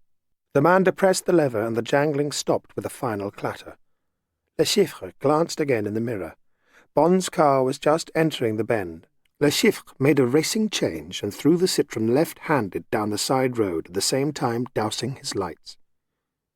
He stopped the car with a jerk, and all 3 men got out and doubled back to the crossroads, now fiercely illuminated by the lights of the Bentley. Each of them carried a revolver, and the thin man also had what looked like a large black egg in his hand. The Bentley screamed down towards them like an express train. As Bond hurtled round the bend, caressing the great car against the camber, he was working out his plan of action. He imagined that the enemy driver would try to dodge off into a side road. So, when he got round the bend and saw no lights ahead, it was a normal reflex to ease up on the accelerator and, when he saw the Michelin post, to prepare to brake. He was only doing about 60 as he approached the black patch across the right-hand crown of the road, which he assumed to be a shadow cast by a tree. Even so, there was no time to save himself. There was suddenly a carpet of glinting steel spikes right under his offside wing. Then he was on top of it. Bond automatically slammed the brakes full on and braced all his sinews against the wheel to correct the inevitable slew. But as the rubber was flayed from his offside wheels and the rims tore up the tarmac, the heavy car whirled across the road in a tearing dry skid, slammed the left bank with a crash that knocked Bond out of the driving seat, and then it reared slowly, its front wheels spinning and its great headlights scanning the sky. For a second, it seemed to paw at the heavens like a giant praying mantis. Then slowly it toppled over backwards and fell with a splintering crash of coachwork and glass. In the deafening silence, the near-side front wheel whispered briefly on, and then squeaked to a stop. Le Chiffre and his 2 men only had to walk a few yards from their ambush. "Get him out," he ordered brusquely. "Be careful of him. I don't want a corpse. And hurry up, it's getting light." One of the men took out a knife, cut the convertible hood, and took hold of Bond's shoulders. He was unconscious and immovable. The other squeezed between the upturned car and the bank and forced his way through the crumpled window frame. He eased Bond's legs, pinned between the steering wheel and the roof. Then they inched him out through a hole in the hood. They were sweating and filthy with dust and oil by the time they had him lying on the road. The thin man felt his heart and then slapped his face hard on either side. Bond grunted and moved a hand. The thin man slapped him again. "That's enough," said Le Chiffre. "Tie his arms and put him in the car. Here." He threw a roll of flex to the man. "Empty his pockets and give me his gun." He left the men to it and walked back to the car. His face showed neither pleasure nor excitement. It was the sharp bite of the wire cutting into his wrists that brought Bond to himself. He was aching all over as if he'd been thrashed with a wooden club, but when he was yanked to his feet and pushed towards the side road where the engine of the Citroën was already running, he found that no bones were broken. He allowed himself to be dragged into the back seat of the car without resisting. He had had to take too much in the past 24 hours, and this last stroke by the enemy seemed almost too final. This time there would be no miracles. No one knew where he was. The wreck of his car would be found, but it would take hours to trace the ownership to him. And Vesper. He looked past the thin man who was lying back with his eyes closed. His first reaction was one of scorn. Damn fool girl getting herself trussed up like a chicken, having her skirt pulled up over her head as if the whole business was some kind of dormitory rag. But then he felt sorry for her. Her naked legs looked so childlike and defenceless. "Vesper," he said softly. There was no answer from the bundle in the corner, and Bond suddenly had a chill feeling. But then she stirred slightly. At the same time, the thin man caught him a hard, back-handed blow over the heart. "Silence!" Bond doubled over with the pain, only to get a rabbit punch on the back of the neck, which made him arch back again, the breath whistling through his teeth. Suddenly the boot of the car was thrown open, and there was a clanking crash. Bond guessed that they had been waiting for the third man to retrieve the carpet of spiked chainmail. He reflected on the efficiency of these people and squirmed as he thought of himself washing down champagne the Roi Galant while the enemy was busy preparing his counterstroke. He cursed the hubris which had made him so sure the battle was won. Directly the boot was shut, the third man climbed in, and Le Chiffre reversed furiously back onto the main road and was soon doing 70 on down the coast. By now it was dawn, and, Bond reflected, a mile or two on was the turning to Le Chiffre's villa. Now that he realized that Vesper had only been a sprat to catch a mackerel, the whole picture became clear. It was an extremely unpleasant picture. For the first time since his capture, fear crawled up Bond's spine. 10 minutes later, the Citroën lurched to the left, ran on up a side road, and then between a pair of dilapidated pillars into an unkempt forecourt surrounded by a high wall. They drew up in front of a peeling white door. Above a rusty bell push, small zinc letters spelled out Les Noctambules. As he was urged out of the car with a sharp crack in the ribs from the thin man's elbow, Bond knew that Le Chiffre could have them both to himself, undisturbed for several hours. Again his skin crawled. Le Chiffre opened the door and disappeared inside. Vesper, looking incredibly indecent in the early light, was pushed in after him with a torrent of lewd French from the Corsican. Bond followed without giving the thin man a chance to urge him. The key of the front door turned in the lock. Le Chiffre was standing in the doorway of a room on the right. He crooked a finger at Bond in a silent, spidery summons. Vesper was being led down a passage toward the back of the house. Bond suddenly decided. With a wild backward kick, which connected with the thin man's shins and brought a whistle of pain from him, he hurled himself down the passage after her. As the Corsican turned at the commotion, Bond was on him, and his right shoe was launched in a flying kick at the other man's groin. Like lightning, the Corsican slammed himself back against the wall, and, as Bond's foot whistled past his hip, he very quickly, but somehow delicately, shot out his left hand, caught Bond's shoe at the top of its arch, and twisted it sharply. Completely off balance, Bond's other foot left the ground. In the air his whole body turned, and with the momentum of his rush behind it, crashed sideways and down onto the floor. For a moment he lay there, all the breath knocked out of him. Then the thin man came and hauled him up by his collar. He had a gun in his hand. He looked Bond inquisitively in the eyes, then bent down and swiped the barrel viciously across Bond's shins. Bond grunted and caved at the knees. "If there is a next time, it will be across your teeth," said the thin man. A door slammed. Vesper and the Corsican had disappeared. Bond turned his head. Le Chiffre lifted a finger and crooked it again. "Come, my dear friend. We are wasting our time." His voice was low and soft. He might have been a doctor summoning the next patient from the waiting room. Bond again felt puny and impotent. Nobody but an expert in jiu-jitsu could have handled him with a Corsican's economy. The cold precision with which the thin man had paid him back in his own coin had been equally artistic. Almost docilely, Bond walked back down the passage. As he preceded the thin man over the threshold, he knew that he was utterly and absolutely in their power. It was a large, bare room, sparsely furnished. It was difficult to tell whether it was intended as a living or dining room, for a sideboard, sporting an orange crackleware fruit dish, took up most of the wall opposite the door and contradicted the faded pink sofa ranged against the other side.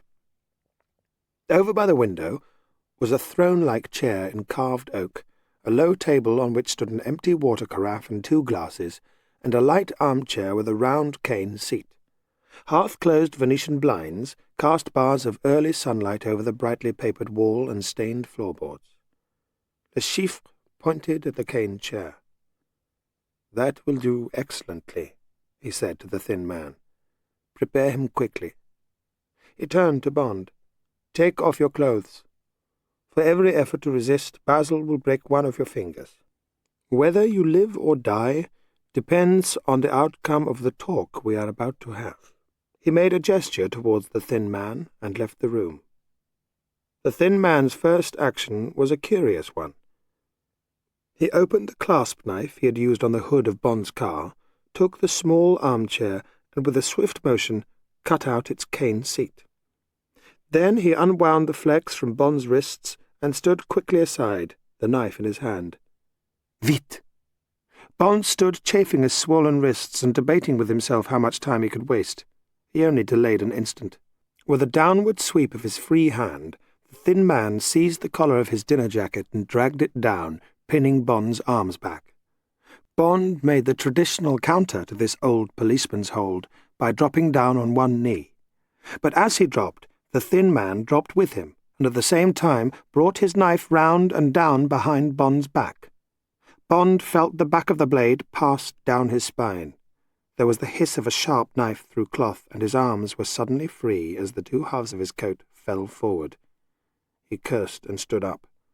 The thin man was back in his previous position, his knife again at the ready. Bond let the 2 halves of his dinner jacket fall off his arms. "Allez," said the thin man, with a faint trace of impatience. Bond looked him in the eye, then slowly started to take off his shirt. Le Chiffre came back into the room. He carried a pot of what smelt like coffee. He put it on the small table. He also placed beside it 2 other homely objects, a 3-foot-long carpet-beater in twisted cane, and a carving knife. He settled himself comfortably on the throne-like chair and poured some of the coffee into one of the glasses. With one foot he hooked forward the small armchair, whose seat was now an empty circular frame of wood, until it was directly opposite him. Bond stood stark naked in the middle of the room, his face a grey mask of exhaustion and knowledge of what was to come. "Sit down there." Le Chiffre nodded at the chair in front of him. Bond walked over and sat down. The thin man produced some flex. With this he bound Bond's wrists to the arms of the chair and his ankles to the front legs. Bond was utterly a prisoner, naked and defenceless. His buttocks and the underpart of his body protruded through the seat of the chair. Le Chiffre nodded to the thin man who left the room. He lit a cigarette and swallowed a mouthful of coffee from the glass. Then he picked up the carpet-beater and, resting the handle comfortably on his knee, allowed the flat trefoil base to lie on the floor directly under Bond's chair. He looked at Bond, almost caressingly, in the eyes. Then his wrist sprang suddenly upwards on his knee. The result was startling. Bond's whole body arched in an involuntary spasm. His face contracted in a soundless scream, and his lips drew right away from his teeth. At the same time, his head flew back, showing the taut sinews of his neck. Then his body sagged, and he uttered a deep groan. Le Chiffre waited for his eyes to open. "You see, dear boy," he smiled a soft, fat smile. "Is the position quite clear now?" A drop of sweat fell off Bond's chin to his naked chest. "Now let us get down to business. My dear boy," Le Chiffre spoke like a father, "the game of Red Indians is over. You have stumbled by mischance into a game for grown-ups, and you have already found it a painful experience. It was very foolish of your nanny in London to have sent you out here with your spade and bucket. Very foolish indeed, and most unfortunate for you. But we must stop joking, my dear fellow." He suddenly looked at Bond sharply and venomously. "Where is the money?" Bond's bloodshot eyes looked emptily back at him. Again the upward jerk of the wrist, and again Bond's whole body writhed and contorted. Le Chiffre waited until Bond's eyes dully opened again. "Perhaps I should explain. I intend to continue attacking the sensitive parts of your body until you answer my question. I am without mercy, and if you continue to be obstinate, you will be tortured to the edge of madness, and then the girl will be brought in and we will set about her in front of you. If that is still not enough, you will both be painfully killed, and I shall make my way abroad to a comfortable house which is waiting for me." His wrist lifted slightly on his knee. Bond's flesh cringed as the cane surface just touched him. "But you, my dear fellow, can only hope that I shall spare you further pain and spare your life. There is no other hope for you but that, absolutely none." "Well?" Bond closed his eyes and waited for the pain. He knew that the beginning of torture is the worst. There is a parabola of agony, a crescendo leading up to a peak, and then the nerves are blunted and react progressively less until unconsciousness and death. All he could do was to pray that his spirit would hold out so long and then accept the long freewheel down to the final blackout. He opened his eyes a fraction. Like a rattlesnake, the cane instrument leapt from the floor. It struck again and again, so that Bond screamed and his body jangled in the chair like a marionette. Le Chiffre desisted only when Bond's tortured spasms showed a trace of sluggishness. "We know that the money is somewhere in your room," he said. "You drew a cheque to cash 40 million francs, and we know that you went back to the hotel to hide it." For a moment Bond wondered how he had been so certain. "Directly you left for the nightclub," continued Le Chiffre, "your room was searched by 4 of my people. It is most unfortunate for you that we didn't find the cheque. If we had, you would now be comfortably in bed, perhaps with beautiful Miss Lind instead of this." He lashed upwards. Through the red mist of pain, Le Chiffre was talking again. "Torture is a simple matter for the torturer, particularly when the patient," he smiled at the word, "is a man. You see, with this simple instrument, one can cause a man as much pain as is possible or necessary. It is not only the immediate agony, but also the thought that your manhood is gradually destroyed and that at the end you will no longer be a man. And then the final screaming moment when you will beg me to kill you. All that is inevitable unless you tell me where you hid the money." He poured some more coffee into the glass and drank it down, leaving brown corners to his mouth. Bond raised his head. "Money is no good to you. Police trace it to you." Exhausted by the effort, his head sank forward again. "Ah, my dear fellow, I had forgotten to tell you." Le Chiffre smiled wolfishly. "We met after our little game, and you were such a sportsman that you agreed we would have one more run through the pack. It was a gallant gesture. Unfortunately, you lost, and this upset you so much that you decided to leave Royale immediately for an unknown destination. Like the gentleman you are, you very kindly gave me a note so that I would have no difficulty in cashing your cheque. Dear boy, you need have no fear on my account. So that was the score, thought Bond. The unknown destination would be under the ground or under the sea, or more simply under the crushed Bentley. Bond lifted his head. The upward edges of black coffee at the corners of Le Chiffre's mouth gave his expression a false smile, and the face was striped by the light through the Venetian blinds. "No," Bond said flatly. "You—" Le Chiffre grunted and set to work again with savage fury. After 10 minutes, Bond had fainted, blessedly. Le Chiffre got up and stood behind the inert, dripping body. There was a faint flutter of Bond's skin above the heart. Otherwise he might have been dead. He seized Bond's ears and harshly twisted them. Then he slapped his cheeks hard several times. Bond's head rolled from side to side with each blow. Slowly his breathing became deeper. He took a glass of coffee and poured some into Bond's mouth and threw the rest in his face. Bond's eyes slowly opened. Le Chiffre returned to his chair and waited. He lit a cigarette and contemplated the spattered pool of blood on the floor beneath the inert body. Bond groaned pitifully. His eyes opened, and he gazed at his torturer. "That is all, Bond. We will now finish with you. You understand?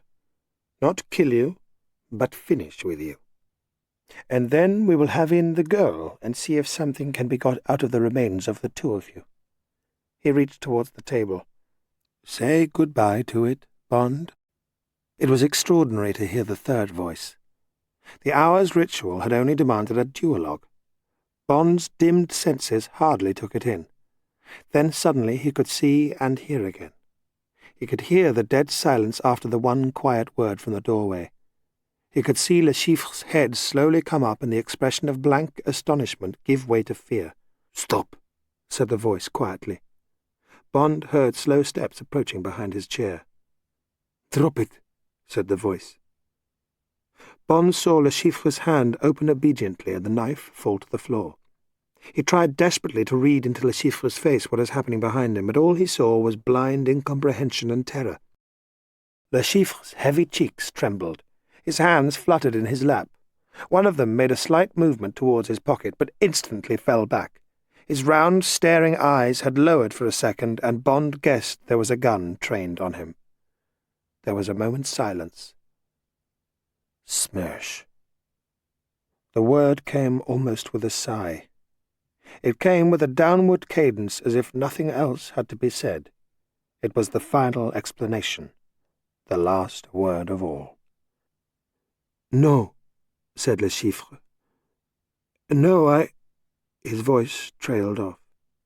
Perhaps he was going to explain, to apologize, but what he must have seen in the other's face made it all useless. "You are a fool and a thief and a traitor. I have been sent from Soviet Union to eliminate you. We cannot see the end of the trouble you have caused." There was silence. Somewhere outside a bird began to sing. The bands of sunlight were stronger, and the sweat on Le Chiffre's face glistened brightly. "Do you plead guilty?" Bond wrestled with his consciousness. He could just keep his focus on the great pale face in front of him. A thin string of saliva crept from the open mouth and hung down from the chin. "Yes," said the mouth. There was a sharp "pht," no louder than a bubble of air escaping from a tube of toothpaste, and suddenly Le Chiffre had grown another eye, right where the thick nose started to jut out below the forehead. It was a small black eye, without eyelashes or eyebrows. For a second the three eyes looked out across the room, and then the whole face seemed to slip and go down on one knee. Then the heavy head fell sideways, and the right shoulder, and finally the whole upper part of the body lurched over the arm of the chair, as if Le Chiffre was going to be sick. Well, there was only a short rattle of his heels on the ground, and then no other movement. The tall back of the chair looked impassively out across the dead body and its arms. There was a faint movement behind Bond. A hand grasped his chin and pulled it back. For a moment Bond looked up into two glittering eyes behind a narrow black mask. There was a hat brim, the collar of a fawn mackintosh. He could take in nothing more before his head was pushed down again. "You are fortunate," said the voice. "I have no orders to kill you, but I shall leave you my visiting card. It would be well that you should be known as a spy." Steps moved round to behind Bond's shoulder. There was the click of a knife opening. A hand emerging from a dirty white shirt cuff was holding a thin stiletto like a fountain pen. It poised for a moment above the back of Bond's right hand. The point executed 3 quick straight slashes. A 4th slash crossed them where they ended, just short of the knuckles. Blood, in the shape of an inverted M, welled out and slowly started to drip onto the floor. The pain was enough to plunge him into unconsciousness again. The steps moved quietly across the room. The door was closed. Cheerful small sounds of the summer's day crept through the window. High on the wall hung 2 small patches of pink light, reflections cast upwards from the floor by the zebra stripes of June sunshine cast upwards from the 2 separate pools of blood a few feet apart. As the day progressed, the pink patches marched slowly along the wall, and slowly they grew larger. You are about to wake when you dream that you are dreaming. During the next 2 days, James Bond was permanently in this state without regaining consciousness. He watched the procession of his dreams go by without any effort to disturb their sequence, although many of them were terrifying and all were painful. He knew that he was in a bed, and that he could not move, and in one of his twilight moments he thought there were people around him. But he made no effort to open his eyes and re-enter the world. He felt safer in the darkness, and he hugged it to him. On the morning of the 3rd day, a bloody nightmare shook him awake, trembling and sweating. There was a hand on his forehead which he associated with his dream. He tried to lift an arm and smash it sideways, but his arms were secured to the sides of his bed. His whole body was strapped down, and something like a large white coffin covered him from chest to feet. He shouted a string of obscenities, but the effort took all his strength, and the words tailed off into a sob. A woman's voice was speaking. It seemed to be a kind voice, and it came to him that this was a friend, and not an enemy. He could hardly believe it. He had been so certain he was still a captive and that the torture was about to begin again. He felt his face being softly wiped with a cool cloth, and then he sank back into his dreams. When he awoke again, all his terrors had gone, and he felt warm and languorous. Sun was streaming into the bright room, and garden sounds came through the window. As he moved his head, he heard a rustle, and a nurse who had been sitting beside his pillow rose and came into his line of vision. She was pretty, and she smiled as she put her hand on his pulse. "Well, I'm certainly glad you've woken up at last. I've never heard such dreadful language in my life." Bond smiled at her. "Where am I?" "You're in a nursing home at Royale, and I've been sent over from England to look after you. I'm Nurse Gibson. Now just lie quiet, and I'll go and tell the doctor you're awake. We've been quite worried." Bond closed his eyes and mentally explored his body. The worst pain was in his wrists and ankles and in his right hand where the Russian had cut him. In the centre of the body there was no feeling. He assumed that he'd been given a local anaesthetic. The rest of his body ached dully, as if he'd been beaten all over. He was preparing a short list of questions when the door opened and the doctor came in, followed by the nurse, and in the background the dear figure of Mathis. Mathis looking anxious behind his smile, who walked on tiptoe to the window and sat down. The doctor, a Frenchman with a young and intelligent face, had been detached from his duties at the 12e Bureau to look after Bond's case. He came and stood beside Bond and put his hand on Bond's forehead while he looked at the temperature chart behind the bed. When he spoke, he was forthright. "You have a lot of questions to ask, my dear Mr. Bond," he said in excellent English, "and I can tell you most of the answers. I do not want you to waste your strength, so I will give you the salient facts, and then you may have a few minutes with Monsieur Mathis, who wishes to obtain 1 or 2 details from you. It is really too early for this talk, but I wish to set your mind at rest so that we can proceed with the task of repairing your body without bothering too much about your mind." Nurse Gibson pulled up a chair for the doctor and left the room. "You have been here about 2 days," continued the doctor. "Your car was found by a farmer on the way to market in Royale, and he informed the police.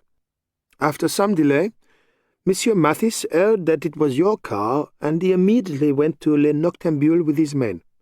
You and Le Chiffre were found, and also your friend Miss Lind, who is unharmed. She was prostrated with shock, but now fully recovered and is at her hotel. She has been instructed by her superiors in London to stay at Royale under your orders until you are sufficiently recovered to go back to England. Le Chiffre's 2 gunmen are dead, each killed by a single .35 bullet in the back of the skull. They were found in the same room as Miss Lind. Le Chiffre is dead, shot with a similar weapon between the eyes." "Did you witness his death?" "Yes," said Bond. "Your own injuries are serious, but your life is not in danger. If all goes well, you will recover completely and none of the functions of your body will be impaired." The doctor smiled grimly. "But I fear that you will continue to be in pain for several days. Now that you have regained consciousness, your arms will be freed, but you must not move your body. You are suffering from a grave condition of mental and physical shock." The doctor paused. "For how long were you maltreated?" "About an hour," said Bond. "Then it is remarkable that you are still alive, and I congratulate you." The doctor turned brusquely to Mathis. "You may have 10 minutes, and then you will be forcibly ejected." He gave them both a smile and left the room.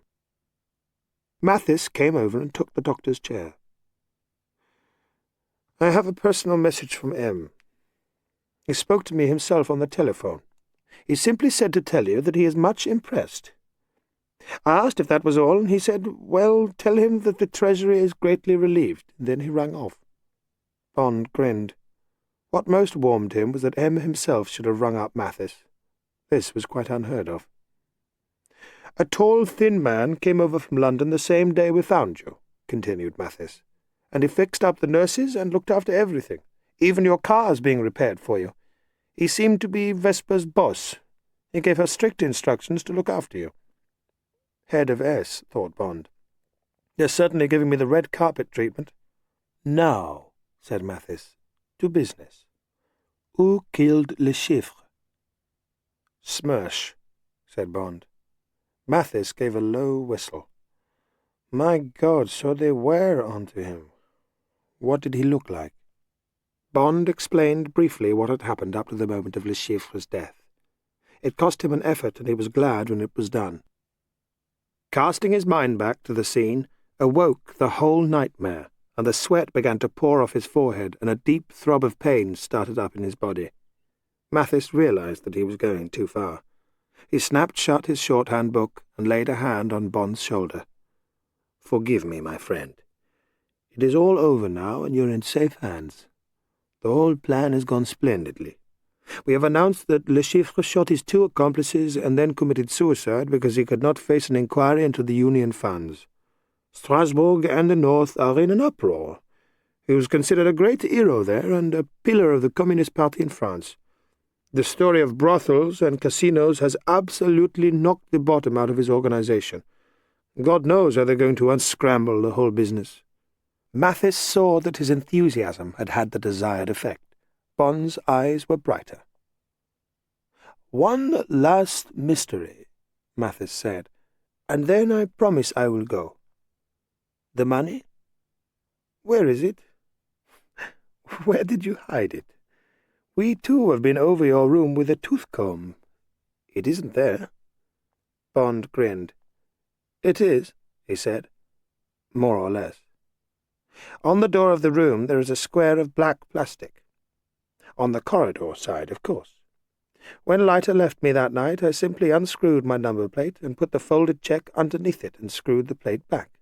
It'll still be there. I'm glad there's something the stupid English can teach the clever French." Mathis laughed delightedly.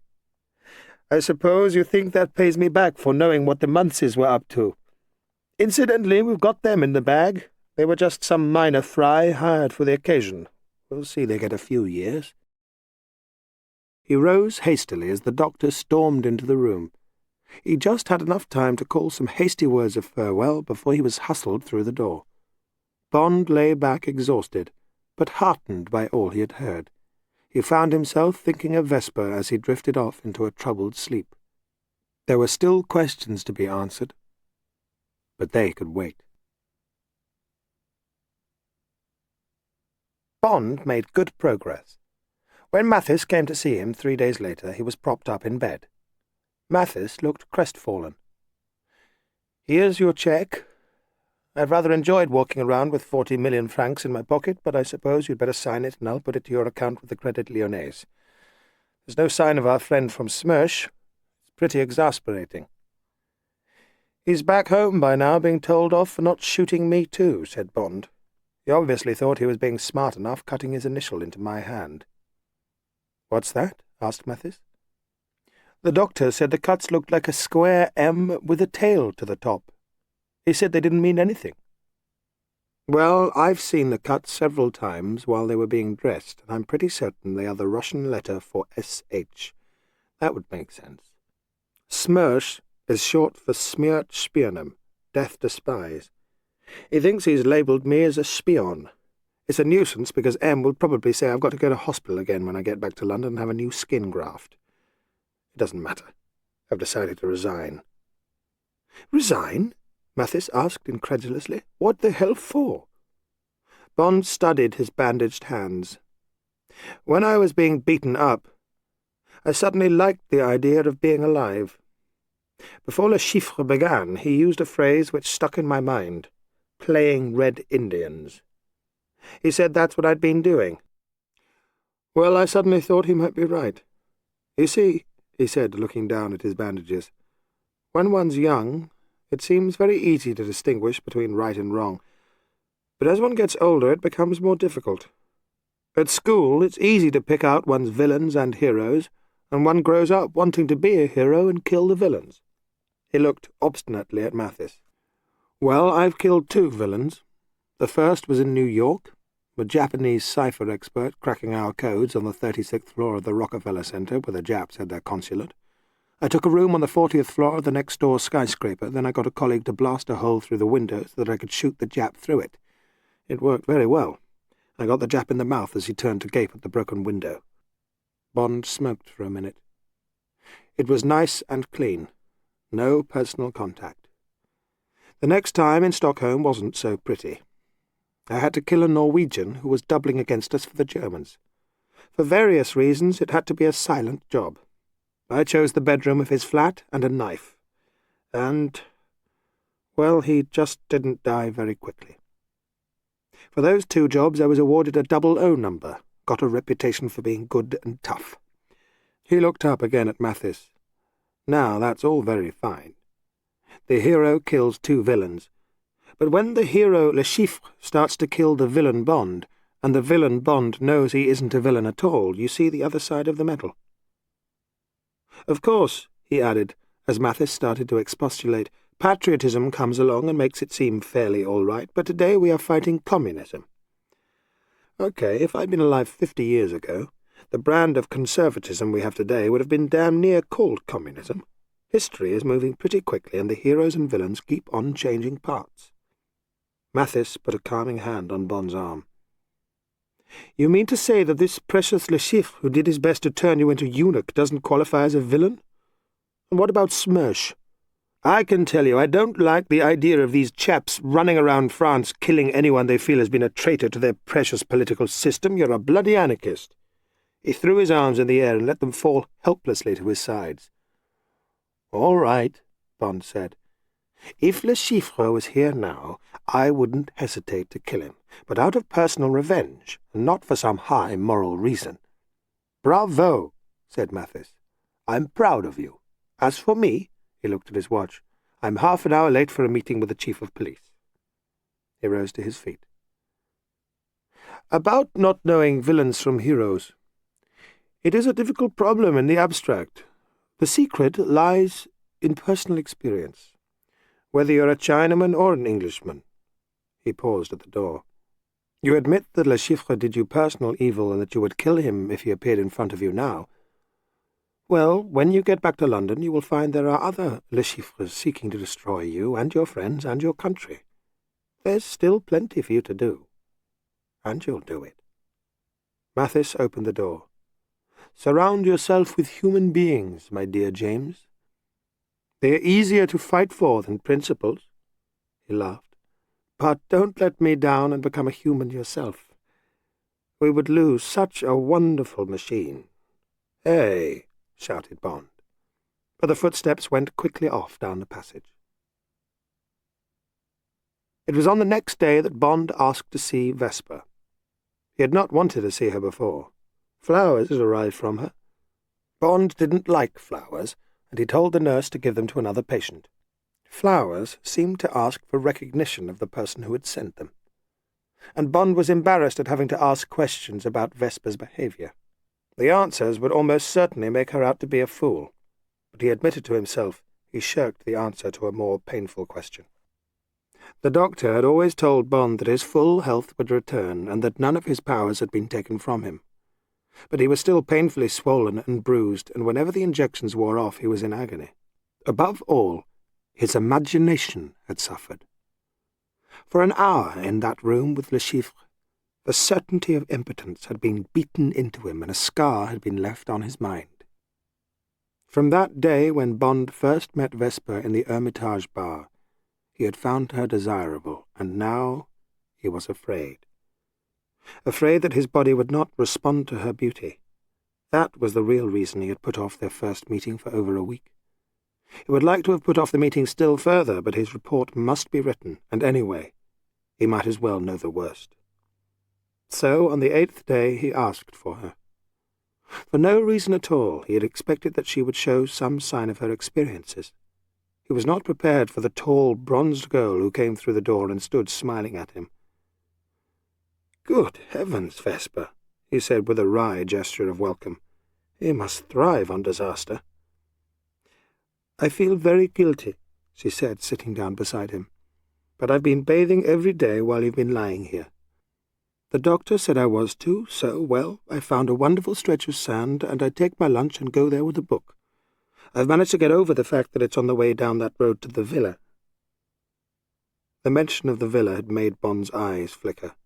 She continued, I thought perhaps I could take you down to this beach later on. The doctor says that bathing would be very good for you." Bond grunted. "When I can bathe, it would probably be better for me to bathe alone. I don't want to frighten anybody." "I'm sorry," Vesper said. "I was just trying." Her eyes filled with tears. "I'm sorry, I'm really sorry. I know it's all my fault." Bond put out a bandaged hand and laid it on her knee. "It's all right, Vesper. It's just that I was jealous of you in the sunshine while I'm stuck in here. You must show me your beach." He looked at her tenderly. She was very beautiful. He decided to make his questions as easy as possible. "By the way, Vesper, what really happened to you after you left me in the nightclub?" "I'm afraid I must have lost my head," said Vesper, avoiding Bond's eyes. "When I couldn't see Mathis anywhere in the entrance hall, I went outside, and the commissionaire asked me if I was Miss Lind, and then told me the man who had sent in the note was waiting in a car down on the right of the steps. It was more or less in the shadows. Just as I was coming up to it, Le Chiffre's 2 men jumped out and simply scooped my skirt over my head." Vesper blushed. "It sounds a childish trick, but it's really frightfully effective. Although I screamed, I don't expect any sound came out from under my skirt. They picked me up and shoved me into the back of the car. I went on struggling, of course, and while they were trying to tie a rope around the top of my skirt, I managed to get an arm free and throw my bag through the window. I hope it was some use. I just thought you'd have no idea what had happened to me." Bond knew that it was him they'd been after, and that if Vesper hadn't thrown her bag out, they would probably have thrown it out themselves. "It certainly helped," said Bond. "But why didn't you make any sign when they got me after the car smash when I spoke to you?" "I must have been unconscious," said Vesper. "I really only gathered you'd been captured when I heard you try and come after me in the passage. "And they didn't touch you?" asked Bond. "No," said Vesper. "They drank and played cards, and then they went to sleep. I suppose that was how Smersh got them. They put me on a chair facing the wall, and I saw nothing. I heard some odd noises, some footsteps. I did once hear a terrible scream. At the time I thought it might have been a nightmare." "I'm afraid that must have been me," said Bond. Vesper put out a hand and touched one of his. "It's horrible," she said, "the things they did to you. And it was all my fault. If only—" "It's all over now." Bond patted her knee. "Let's forget about it. It wasn't anything to do with you. Anybody could have fallen for that note." Vesper looked at him gratefully. I'll try and make it up to you, somehow." "Somehow," thought Bond. She was smiling at him. He smiled back. "You'd better look out. I may hold you to that." She looked into his eyes, and the enigmatic challenge was back. "A promise is a promise," she said. This time they both knew what the promise was. From that day, Bond's recovery was rapid. He sat up in bed and wrote his report to M. He made light of what he still considered amateurish behaviour on the part of Vesper. Every day Vesper came to see him, and he looked forward to these visits with excitement. She talked happily of her explorations down the coast, and the Le Chiffre affair was never mentioned between them. She occasionally told Bond amusing stories of head of S's office. She had apparently transferred there from the Wrens, and he told her of some of his adventures in the service. He found he could speak to her easily, and he was surprised. With most women, his manner was a mixture of taciturnity and passion. The lengthy approaches to a seduction bored him almost as much as the subsequent mess of disentanglement. But with Vesper, each day was an oasis of pleasure, companionship with a distant undertone of passion.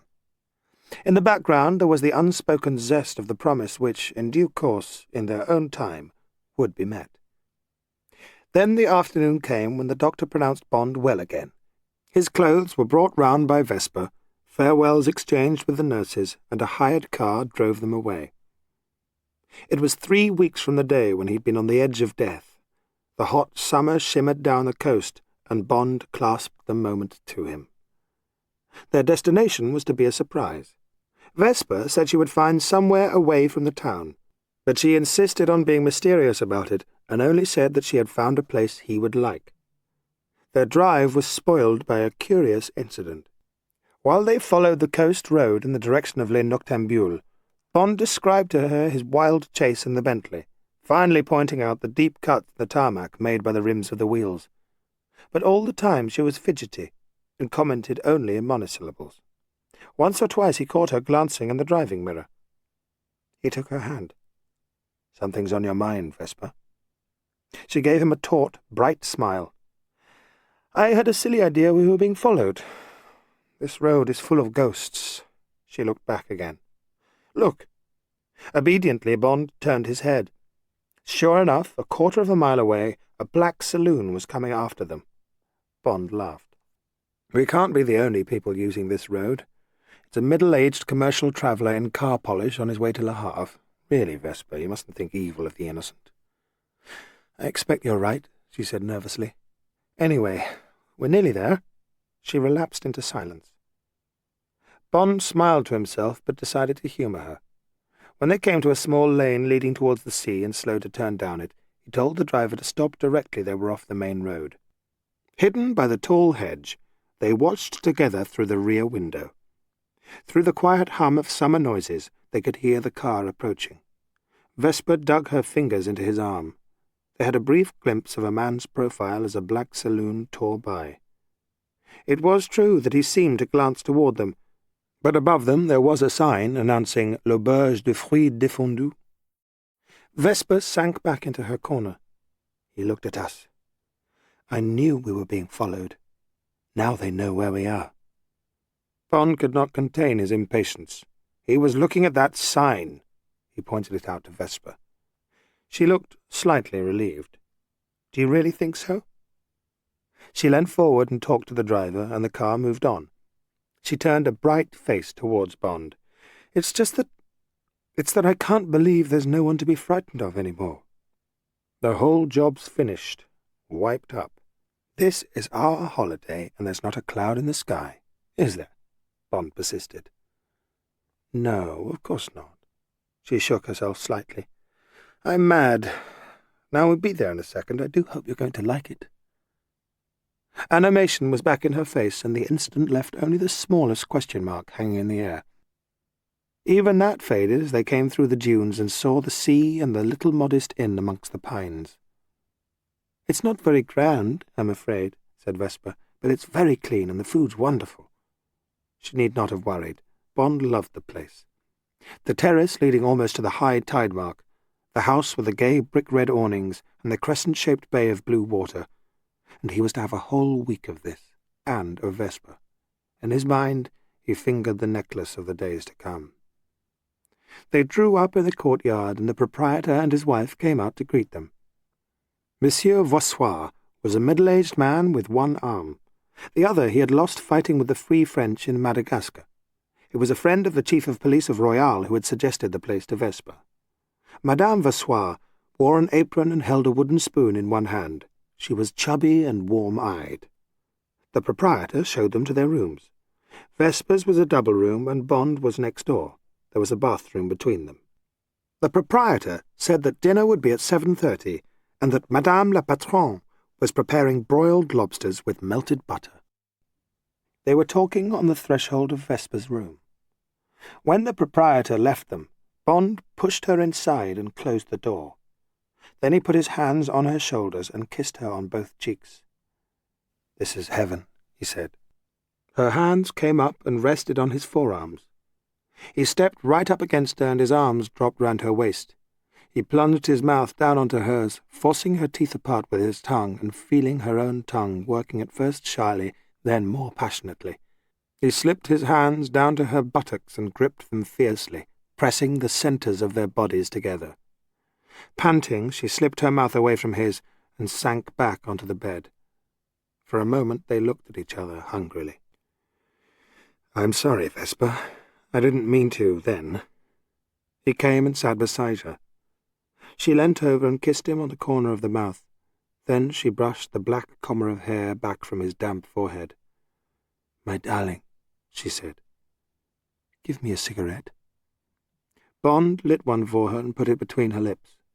She got up and walked over to the window. Bond looked down at his hands and saw they were still trembling. "It's going to take some time to get ready for dinner," said Vesper. "Why don't you go and bathe? I'll unpack for you." Bond came and put his arms round her and a hand over each breast. They filled his hands, and the nipples were hard against his fingers. "Not now," she said. Bond burrowed his lips into the nape of her neck. For a moment he strained her hard to him. Then he let her go. "All right, Vesper." For some reason he thought she was crying. "My love," he said. Then he went out and shut the door. Bond walked along to his room. He went to his suitcase and took out white linen bathing drawers and a dark blue pyjama coat which had no buttons, but there was a loose belt round the waist. When he slipped the coat on over his trunks, all his bruises and scars were hidden except for the mark of smirch on his right hand. He slipped his feet into leather sandals and went downstairs and out across the terrace to the beach. He walked along the waterline on the hard golden sand. Then he threw off his pyjama coat and took a short run and a quick flat dive into the waves, swimming with powerful strokes and feeling the soft coolness all over him. When he came ashore, nearly a mile down the bay, the shadows had already engulfed his distant pyjamas, but he knew he had time to lie on the sand and dry before the tide of dusk reached him. He gazed up at the empty blue sky and thought of Vesper. His feelings for her were confused, and he was impatient with the confusion. They had been so simple. He had intended to sleep with her as soon as he could, because he desired her, because he wanted to put the repairs of his body to the test. He thought they would sleep together for a few days, and then he might see something of her in London. Then would come the inevitable disengagement. But somehow, over the last 2 weeks, his feelings had gradually changed. He found her company easy and unexacting. There was something enigmatic about her, which was a constant stimulus. And now he knew that she was profoundly, excitingly sensual, but that the conquest of her body, because of the central privacy in her, would each time be a thrilling voyage without the anticlimax of arrival. Bond lay and tried to push away the conclusions he read in the sky. He looked down the beach and saw that the shadows were almost reaching for him. He brushed off the sand and started walking back. At that moment, his mind was made up. When Bond got back to his room, he was touched to find all his belongings put away, and in the bathroom his toothbrush and shaving things neatly arranged at one end of the glass shelf. At the other end was Vesper's toothbrush, 1 or 2 small bottles and a jar of face cream. He glanced at the bottles and was surprised to see that one contained Nembutol sleeping pills. Perhaps her nerves had been more shaken by events at the villa than he had imagined. The bath had been filled for him. There was a flask of some expensive pine bath essence on a chair beside it, with his towel. "Vesper," he called, "you make me feel like an expensive gigolo." "I was told to look after you." "Darling, the bath's absolutely right. Will you marry me?" She snorted. "You need a slave, not a wife." "I want you." "Well, I want my lobster and champagne, so hurry up." All right, said Bond. He dried himself and dressed in a white shirt and dark blue slacks. Without knocking, she appeared in the doorway wearing a blue shirt which had faded to the colour of her eyes and a dark red skirt in pleated cotton. "I couldn't wait.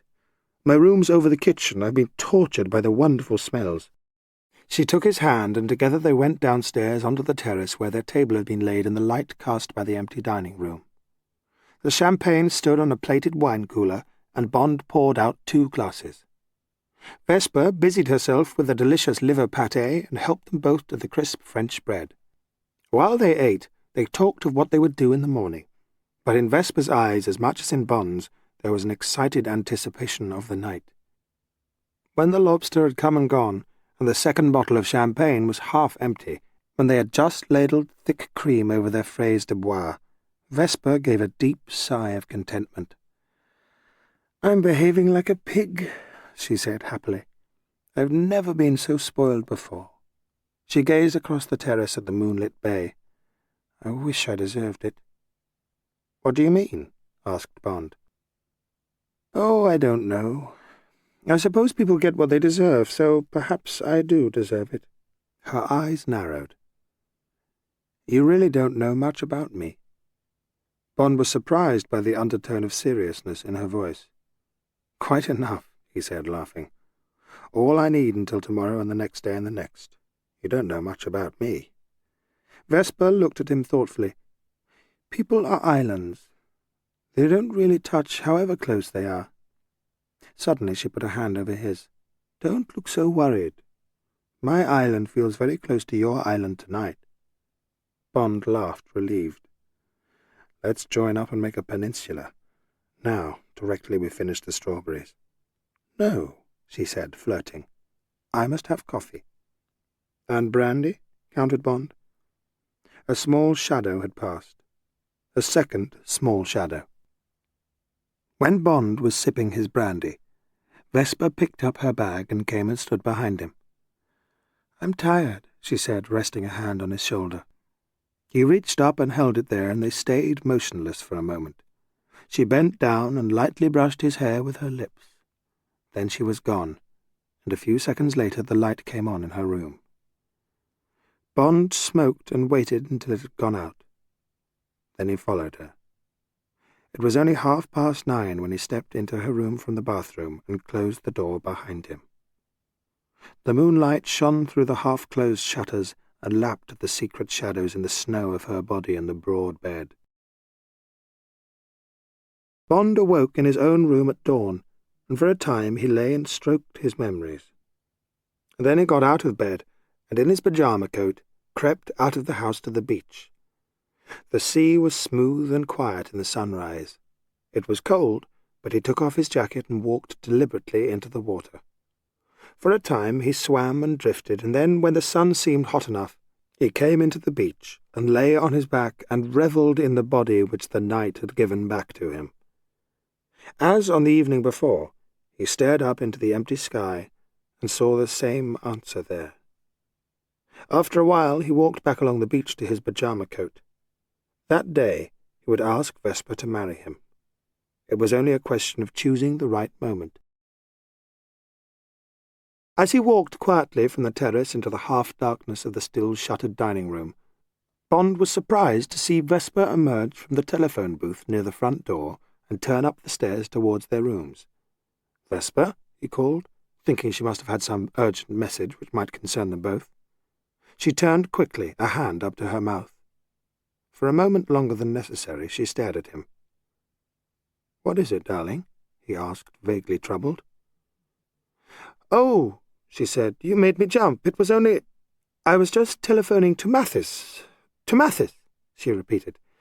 "I wondered if he could get me another frock, you know, from that girlfriend I told you about. You see, I thought I'd catch him at home before he went to the office." "Is the water nice? Have you bathed?"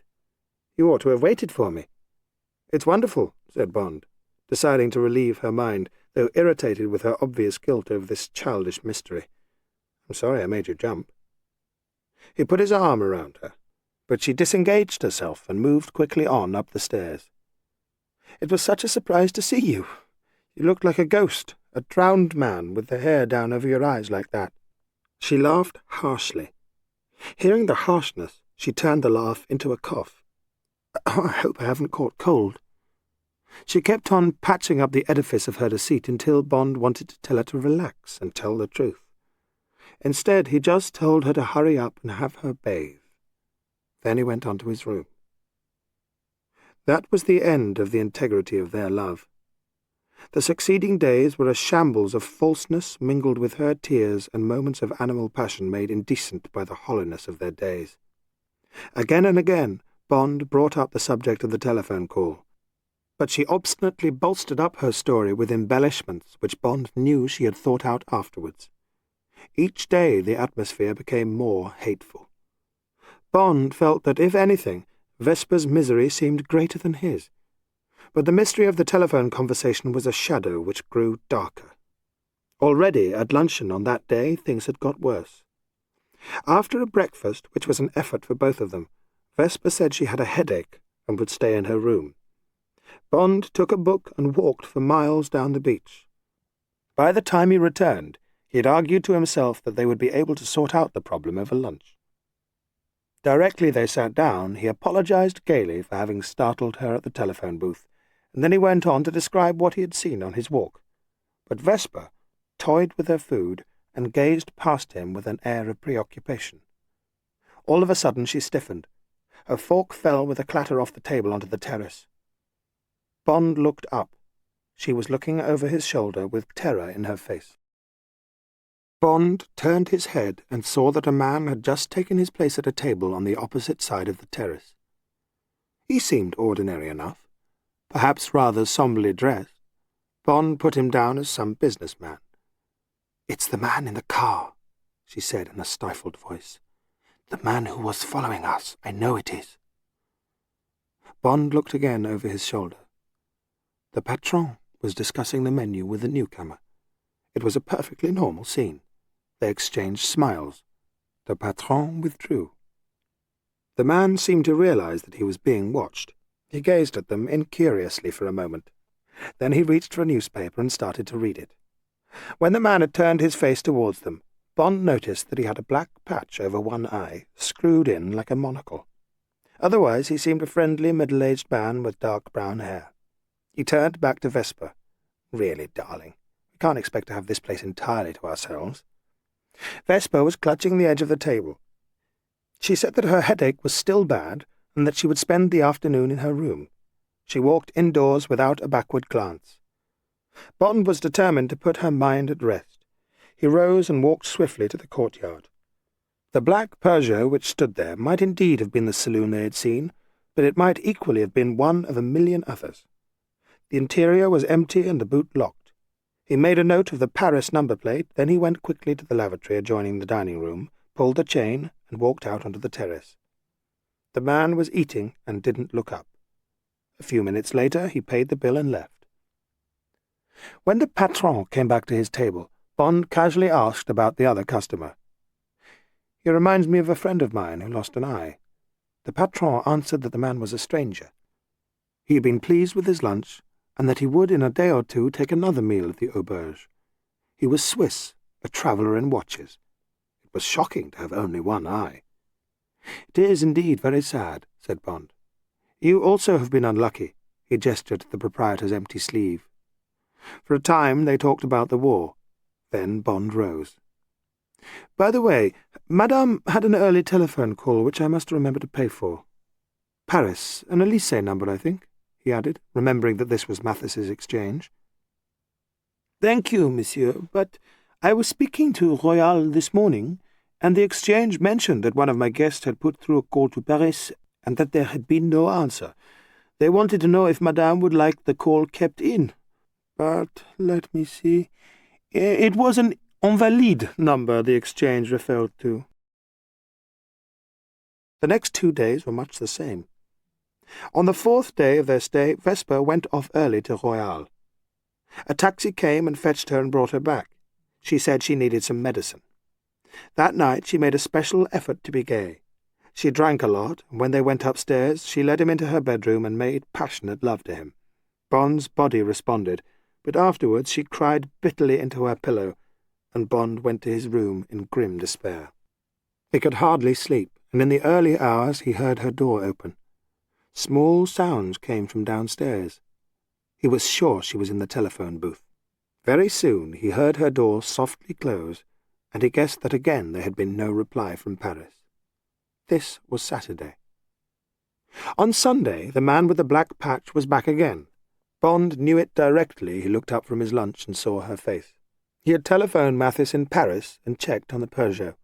It had been hired from a respectable firm 2 weeks before. The customer's name was Adolf Gettler. He had given a bank in Zurich as his address. Herr Gettler was understood to be connected with the watch industry. Vesper had shrugged at the information. This time, when the man appeared, she left her lunch in the middle and went straight up to her room. Bond made up his mind. When he had finished, he followed her. She had been sitting in the shadows by the window.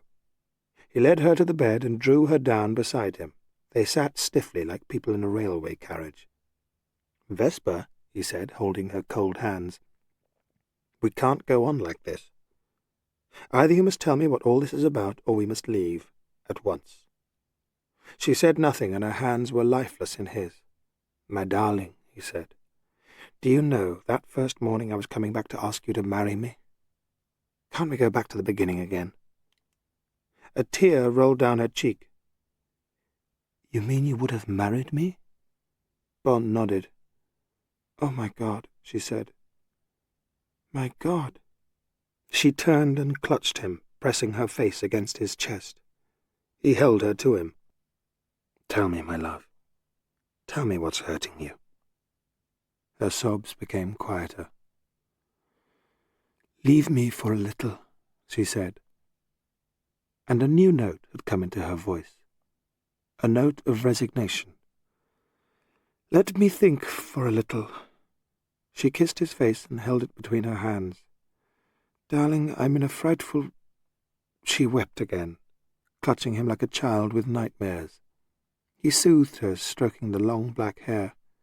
"Go away now," she said. "I must have time to think." She led him to the door, and there they held tightly to each other. Then she shut the door behind him. That evening most of the gayness and intimacy of their first night came back. It was only at the end of dinner that Bond made a passing remark, which made her pause. She put her hands over his. "Don't talk about it now. It's all past. I'll tell you about it in the morning." Suddenly her eyes were full of tears. "Give me some more champagne." She gave a queer little laugh.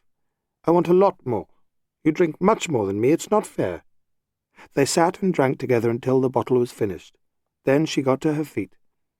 "Come up quickly. I want you badly tonight." She blew a kiss at him and was gone. For 2 hours they made slow, sweet love in a mood of happy passion, which the day before Bond would never have thought they could regain. When he finally rose and bent to kiss her eyes and her mouth good night, she reached out and turned on the light. "Look at me," she said, "and let me look at you." He knelt beside her. She examined every line on his face, as if she was seeing him for the first time. Then she kissed him gently on the lips and turned off the light. "Good night, my dearest love." Bond bent and kissed her. He tasted tears on her cheek. "Sleep well, my darling. Everything's all right now." He closed the door softly and walked to his room with a full heart. The patron brought him a letter in the morning. He burst into Bond's room, holding the envelope as if it were on fire. "There's been a terrible accident. Madame—" Bond hurled himself out of bed and through the bathroom, but the communicating door was locked. He dashed back and down the corridor past a shrinking, terrified maid. Vesper's door was open. Sunlight lit the room. Only her black hair showed above the sheet, and her body under the bedclothes was moulded like an effigy on a tomb. Bond drew back the sheet. She was asleep. She must be. Her eyes were closed. There was no change in the dear face, and yet she was so still. No movement, no pulse, no breath. That was it. There was no breath. The patron pointed at the empty glass on the table beside her. There were white dregs in the bottom of it, and on the floor the empty bottle of sleeping pills, the pills Bond had seen in the bathroom that first evening. The patron was holding out the letter. Bond took it. He walked away without a backward glance. He sat on the edge of his bed and gazed out at the peaceful sea. Then he stared dully at the envelope. It was addressed simply, "Pour lui." She must have left orders to be called early, so that it would not be he who found her. Bond turned the envelope over. Not long ago her warm tongue had sealed the flap. He gave a sudden shrug and opened it. After the first few words he read it quickly, the breath coming harshly through his nostrils. Then he threw it down on the bed as if it had been a scorpion. "My darling James, I love you with all my heart, and while you read these words I hope you still love me, because now, with these words, this is the last moment that your love will last. So goodbye, my sweet love. Goodbye, my darling. I am a double agent for the Russians. I was taken on a year after the war and have worked for them ever since. I was in love with a Pole in the RAF. Until you, I still was. He was trained by M and dropped back into Poland. They caught him, and by torturing him they found out a lot, and also about me. They told me he could live if I would work for them. He knew nothing of this, but he was allowed to write to me. The letter arrived on the 15th of each month. I found I couldn't stop. I couldn't bear the idea of the 15th coming round without his letter. It would mean that I had killed him. I told them you had been given this job at Royale. That was why they knew about you before you arrived. I was told not to stand behind you in the casino, and to see that neither Mathis nor Leiter did. That was why the gunman was nearly able to shoot you. Then I had to stage that kidnapping. But when I found out what had been done to you, even though Le Chiffre turned out to be a traitor, I couldn't go on. They wanted me to find out things from you while you were recovering, but I refused. I was controlled from Paris. I had to ring up an Invalide number twice a day. They threatened me, and finally I knew my lover in Poland would die. I got a final warning that Smersh would come for me. I took no notice. I was in love with you.